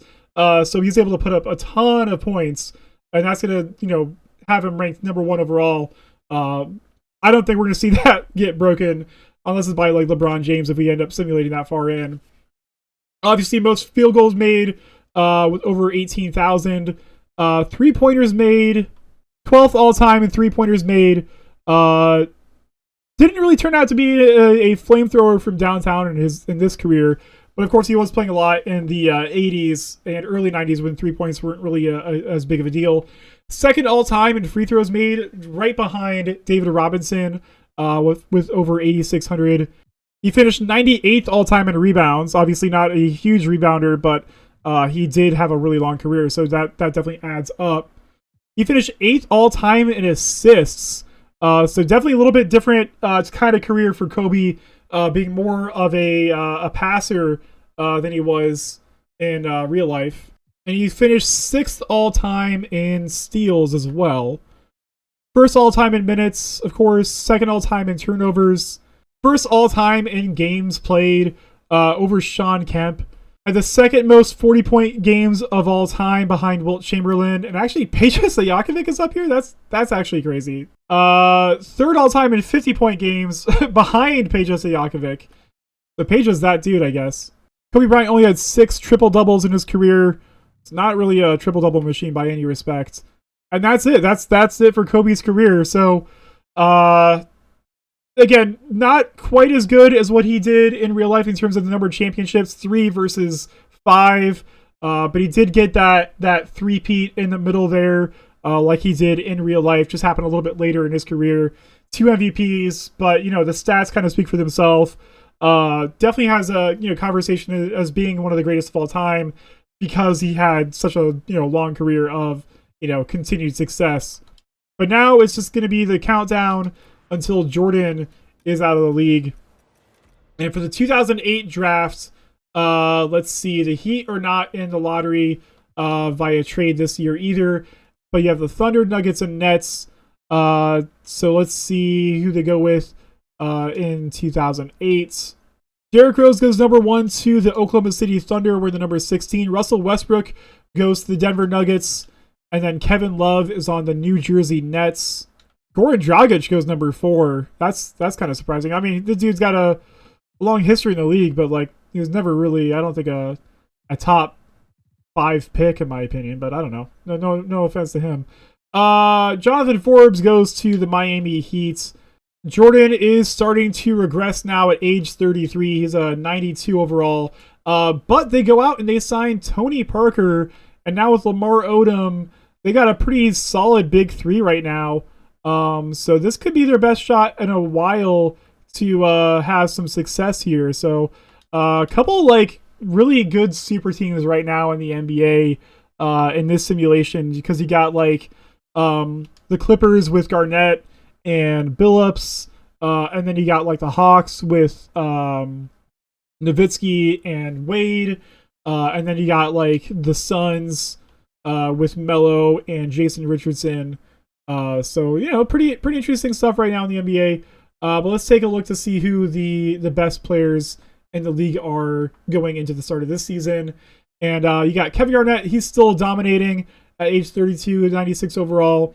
LeBron James, after winning his first championship, MVP and Defensive Player of the Year award, he's a 96 overall. Carmelo Anthony now a 95. Dirk Nowitzki is on the Rockets now, so he leaves Atlanta to go to Houston to play for the Rockets. I wonder if Shaq is still there or if he left already. I actually didn't see if Shaq retired yet. Chris Paul up to a 94 overall, and Vince Carter is now on the Celtics with Chris Paul. So he leaves Gilbert Arenas and the Knicks to join Chris Paul on the Celtics. That's going to be another interesting super team possibly as well. Tim Duncan's still on the Pistons. T-Mac on the Spurs still. You still got Billups on the Clippers. LeBron James wins back-to-back MVPs. Derrick Rose, Rookie of the Year. Anton Jameson, Sixth Man of the Year. LeBron James, DPOY once again. Let's see. And MJ does not make an All-NBA team, despite the fact that Miami had the best record in the East. So he must have taken a step back a back seat to his teammates for the team success. Hopefully, it means they can get a championships this season. But they get out of round one, getting rid of the Kobe-less Chicago Bulls, and now they're facing off against Boston in round two, who have CP3 and Vince Carter, and they get to Game 7 and finish them off there. Now we're going up against Indiana and the Pacers, who have Steve Nash and Dwight Howard with Zach Randolph. All right, that's a really good big three as well. And we got an update required. Thanks, 2K. I appreciate it. You're always doing great stuff with your video games. I'm just going to simulate through this round because I want to see him in the finals. And they finally make the NBA Finals. Michael Jordan, I think this is his first finals appearance of his career, if I remember correctly. And he's going up against LeBron James and the Utah Jazz. Who else does Utah have? They have Jamal Crawford now. Oh my god, dude. That team's insane. Oh my god. What? Dude, you have LeBron, Stoudemire, and Pau Gasol? And like the 86 overall point guard. Like, there's no way we're beating this team. There's just no way. There's just no possible physical way. Except, I mean, they take game one somehow. But I don't. Wait, are we actually gonna beat? Are we actually gonna beat LeBron James and this insane power team? Yeah. Okay. So Michael Jordan beats LeBron James. Lamar Odom Finals MVP. I did not obviously think that was going to be a win. Do you see that team? That team is insane. LeBron chokes it away, and Jordan gets his first championship of his career way late in his career in 2009. Vin Baker makes the Hall of Fame. That's crazy. I mean, the dude was pretty talented, but like, I guess with no injuries to slow him down, he must have done great things, obviously. All right, draft lottery. Knicks get the number 1 overall pick, and they have a chance to get Steph Curry in the 2009 draft. Let's see if they pass on him. Well, I guess they didn't get a chance to pass on him in 2009 because they had to pick right after Golden State did, and they do not miss out on him this time. Steph Curry, welcome to the Knicks. We're at number 13 for some reason. Auto-generated guy goes to the Thunder, and then Blake Griffin on the Celtics way earlier than he is right now. So the Celtics get prime. So the Celtics get prime Blake Griffin, and they got CP3 and Vince Carter. That's actually insane. The Bucks get James Harden. Let's see, anybody else? Ricky Rubio goes to the Bobcats. Nothing else really jumping out. Let's see who the Heat ended up with. Mo Holmes, random generated guy. Player progression now, and Jordan is continuing to regress down to a 90 overall. He's 34 years old, but coming off a championship. Tony Parker is up to 91 overall now the best player in the team. All right, here we go. LeBron wins his 3rd MVP. Steph Curry, Rookie of the Year. Anton Jameson, 6-man. LeBron, another DPOY. He's doing his thing. Jordan, once again, not on the All-NBA first teams in Miami. Off of a championship season, is only the 7th seed this year, which is a shocker because they were the number 1 seed last year.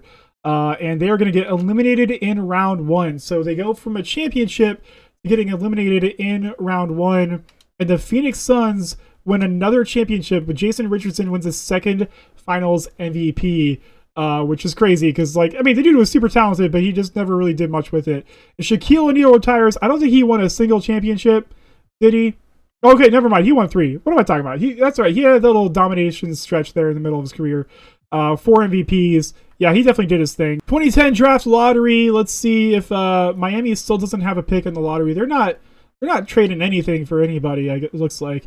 And Philadelphia, Washington, and Charlotte is still in the lottery. They just, I don't know, they just can't put a team together. Even like in real life, they just never really got it together. I mean, the Charlotte Hornets right now are still like, whatever they are. John Wall goes to the 76ers, rocking number 23. What's with like all these players getting like weird numbers in the draft? Paul George on the Bobcats wearing number 24. He wore that to start his career. That super tracks. Gordon Hayward got drafted above Paul George, which makes no sense. I mean, Gordon Hayward is all right, but like Paul George is Paul George. Like, what are you doing? Player progression here. Jordan is definitely on the regression train. 88 overall now.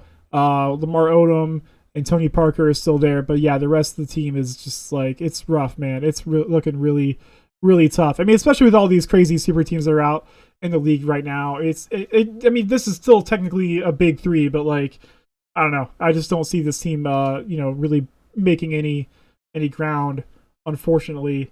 Chris Paul is now the best player in the NBA, tied with LeBron James. Dirk Nowitzki is still up here at 95. Garnett's still up here at 95. Melo, coming off his second championship, is 95. Vince Carter's still on the Celtics. Wade's still on the Hawks. Dirk's still on Houston. Okay. Gilbert Arenas left New York for Sacramento now, and T-Mac left San Antonio finally to go to Indiana, which means he's playing with who? Who's on Indiana right now? Is it Steve Nash? I think it's Steve Nash. Kevin Durant's still in Cleveland. Chauncey is now in Detroit, and Jason Richardson's up here still. Tim Duncan's still in Detroit. So Tim Duncan got himself a point guard, and Chauncey Billups, who he's a Detroit legend in real life. All right, here we go. LeBron wins his 4th MVP. He only averaged 22 points a game, which is not a lot by MVP standards, but it's good enough, I guess. John Wall, Rookie of the Year. Zach Randolph, 6th Man of the Year on the Nuggets, and LeBron wins another DPOY. Let's go. Miami was the 4th seed. They're playing against Boston in round 1. I don't know if they're going to make it out, but they do. Okay, so they go 4-1 against that God squad in Boston. They're going against Chicago Bulls. Are back in the mix here. They got Kyle Lowry, Darren Williams, James Posey, Antonio McDyess is still really good. They got Roy. They did pretty well after losing Kobe Bryant. They did pretty good. But is it good enough to beat Mike? It's not. Now we're going up against Kevin Durant and the Cavaliers now. They got Steve Nash on the team now. So they got Steve Nash, Larry Hughes, Kevin Durant. Udonis Haslem left Miami to go to Cleveland. We must have traded him for Trevor Ariza or something, because I don't remember seeing Ariza on this team. That's cool. I almost said Chicago again. I keep thinking, like, because you think Michael Jordan, Chicago, Michael Jordan, it's whatever. But Miami is back in the NBA Finals after taking a little bit of a hiatus, facing off against the Minnesota Timberwolves, who, let's see, they got Tyreek Evans, they got Peja Stojakovic, who was like the most, like, having the most ridiculous career of his life. I don't know what I'm trying to say there. I don't know. I feel like this team is beatable. I think we can take them out. But we'll see. Let's go. Simulate game 1. We lose. Simulate game 2. We take it back. Tied up 2-2. Going 3-2. Going to game 7. All right. So we got a simcast at game 7. That's what we got to do. We got to see what happens here if it's close. And let's see. It's pretty close still. Kind of going back and forth here, and Minnesota's opening up a pretty decent lead here, and it looks like they're actually going to win. They're actually going to beat us. I'm shocked. I'm very surprised. I didn't think that they would do it. But Elton Brand, he wins a championship and his Finals MVP. Jason Kidd retires. So does Jerry Stackhouse, and Bryant Reeves, Big Country himself, retiring as well. And Jason Kidd goes to the Hall of Fame. He was a 3-time MVP. I think he picked up a couple. Oh, he actually didn't get any championships. So that's unfortunate. All right, 2011 NBA Draft Lottery. I believe this is the Joel Embiid, Kyrie Irving draft. Is that correct? I don't know. Maybe I'll see here in a second. Spurs, Sixers, and Bobcats with the top 3 picks. Sixers could be getting another guy to pair alongside John Wall here for sure. All right, number 1 pick in the NBA draft. Yeah, Kyrie Irving goes to the San Antonio Spurs. Good luck with that, Greg Popovich. And then Kawhi Leonard is on the Sixers. I totally forgot he was in this draft because he went like 15 or something like that in real life. He was not, expected to be that guy. And Kemba Walker goes to the Charlotte Bobcats, just like he did in real life. That's neat. Klay Thompson, hometown hero for the Portland Trailblazers, wearing number 3. For some reason, there's a trade here. Looks like Rudy Gay's going to the Mavericks, and the Lakers get Jimmy Butler. So that's cool. What was that? I think Embiid's next year. I think Embiid's in next year's draft. I might have gotten that wrong. All right, Jordan is definitely regressing, but he does have 3 years left. He did sign an extension for 3 years, so he's not going anywhere anytime soon. Lamar Odom is still here, but he's regressing now. Tony Parker is still the best player in the team. This Benjamin May guy, he's definitely improving pretty steadily, so that's good for them. It keeps them, gives them a nice young player, but the rest of the team is still, not amazing. But it was good enough to get to the NBA Finals last year, so maybe it'll be good enough to go back and hopefully get Jordan another championship, because so far he's only got the one, and he still only has one MVP as well.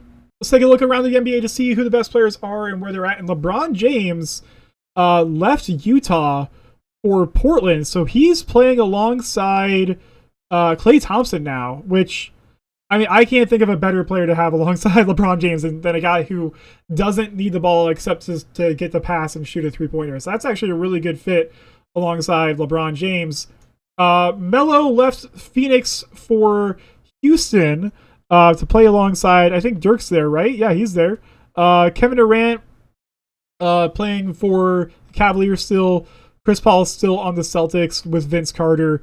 Garnett has stayed in Los Angeles with the Clippers for a while now. D-Wade staying in Atlanta. D-Rose is still there. I just realized is LeBron left the Cavaliers like the same time as well. Anyway, and he goes on and wins another MVP. Kyrie Irving, Rookie of the Year. Ricky Rubio, Sixth Man. LeBron, Defensive Player of the Year, of course. He's got all those awards. Miami, 5th seed, facing off against Toronto in round 1. Let's see if they make it out of round 1 this year, and they go to Game 7, but win. And now they're facing off against Detroit, who have Tim Duncan and Rodney Stuckey, Chauncey Billups. All right. I mean, I don't know. It's a good team, but Michael Jordan's still all right. I don't know. Let's simulate the round and see. We sweep them to face Chicago once again in the Eastern Conference Finals. So Chicago loses Kobe and they stay relevant. Good for them. But Miami, we're gonna go back to the NBA Finals. Now we're facing off against Charlotte, who they have Chris Bosh, Channing Frye, and Sean Marion, which is a really weird team. All right, whatever.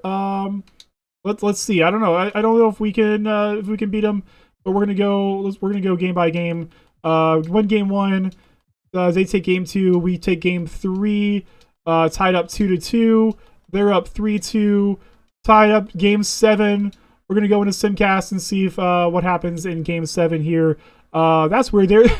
They got the Pelicans logo there, but they got the New Orleans Hornets logo everywhere else. I don't know what's happening right now. Weird 2K stuff that happens. Pretty close to the end of the third quarter. Fourth quarter going back and forth. We might have a game we can jump in on here. But except New Orleans just blows it wide open in the fourth, and they just cruise to a Game 7 win. And they win the championship behind Chris Bosh. And Jordan still without another championship to his name. Let's see. Steve Nash and Michael Jordan has now called it a career. Definitely a lot less exciting than his real life career. Only one championship, only one MVP. He's still made the Hall of Fame because he's got ridiculous stats. They averaged 25, 5 and 6, very similar to what Kobe averaged actually. So that's fun. 2 steals per game. Yeah, 1-time MVP, 13-time All-Star, 1-time Defensive Player of the Year. So he's got that over Kobe, but only a single championship to his name. Didn't even win the Finals MVP that year either. I think it went to Lamar Odom. So yeah, definitely a little disappointing. Mike didn't really have the same career he did in real life. Obviously, playing later on in history probably affected things a little bit, but Kobe, did way better than he did. All right, so game highs for MJ. We got 59 points in a game, so that's a few points behind Kobe Bryant. Let's see, he only ever made 2 3-pointers in a game. So you remember seeing his shooting percentages were pretty impressive from 3, shooting 40 to 50%, but he only ever made 2 in a game. So that definitely makes it seem a little bit less impressive.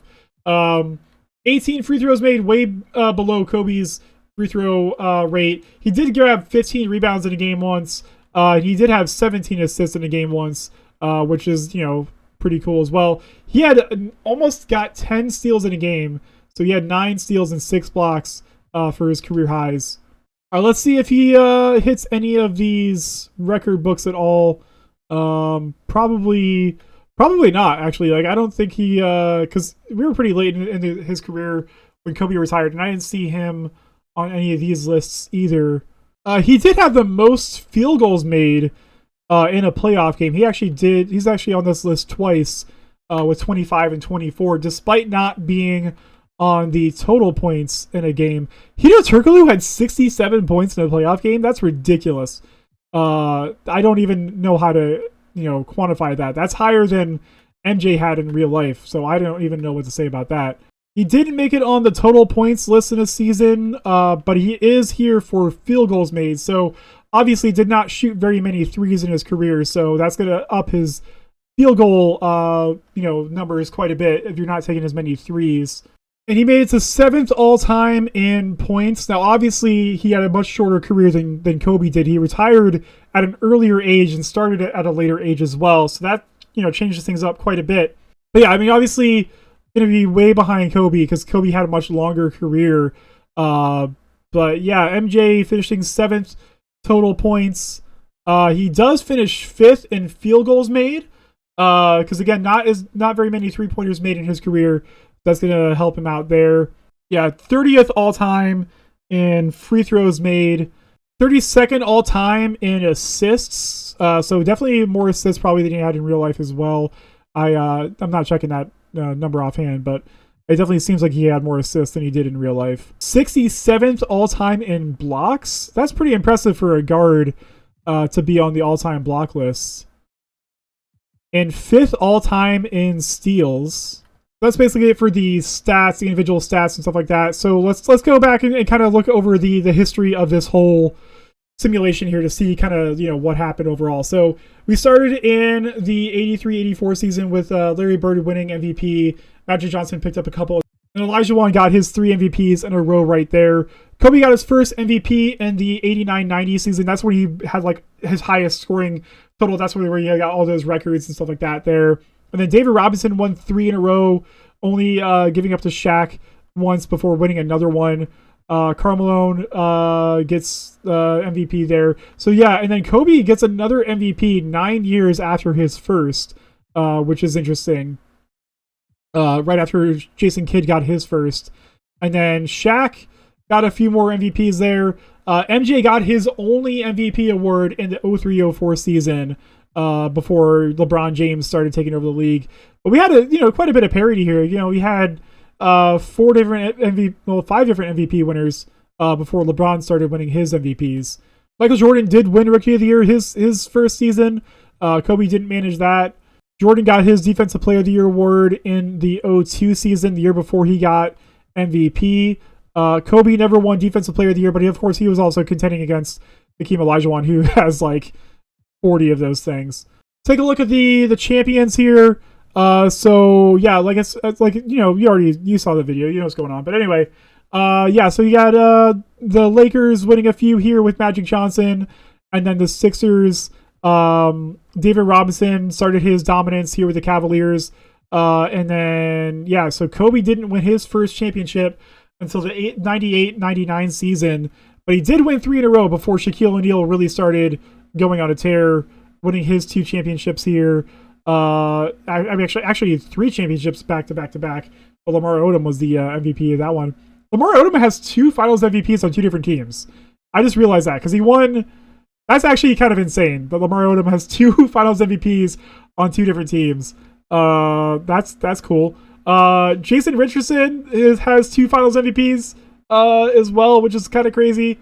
But yeah, the single Michael Jordan championship, he didn't even win Finals MVP. So, I don't know. I mean, Jordan in real life obviously had the better career than Kobe did.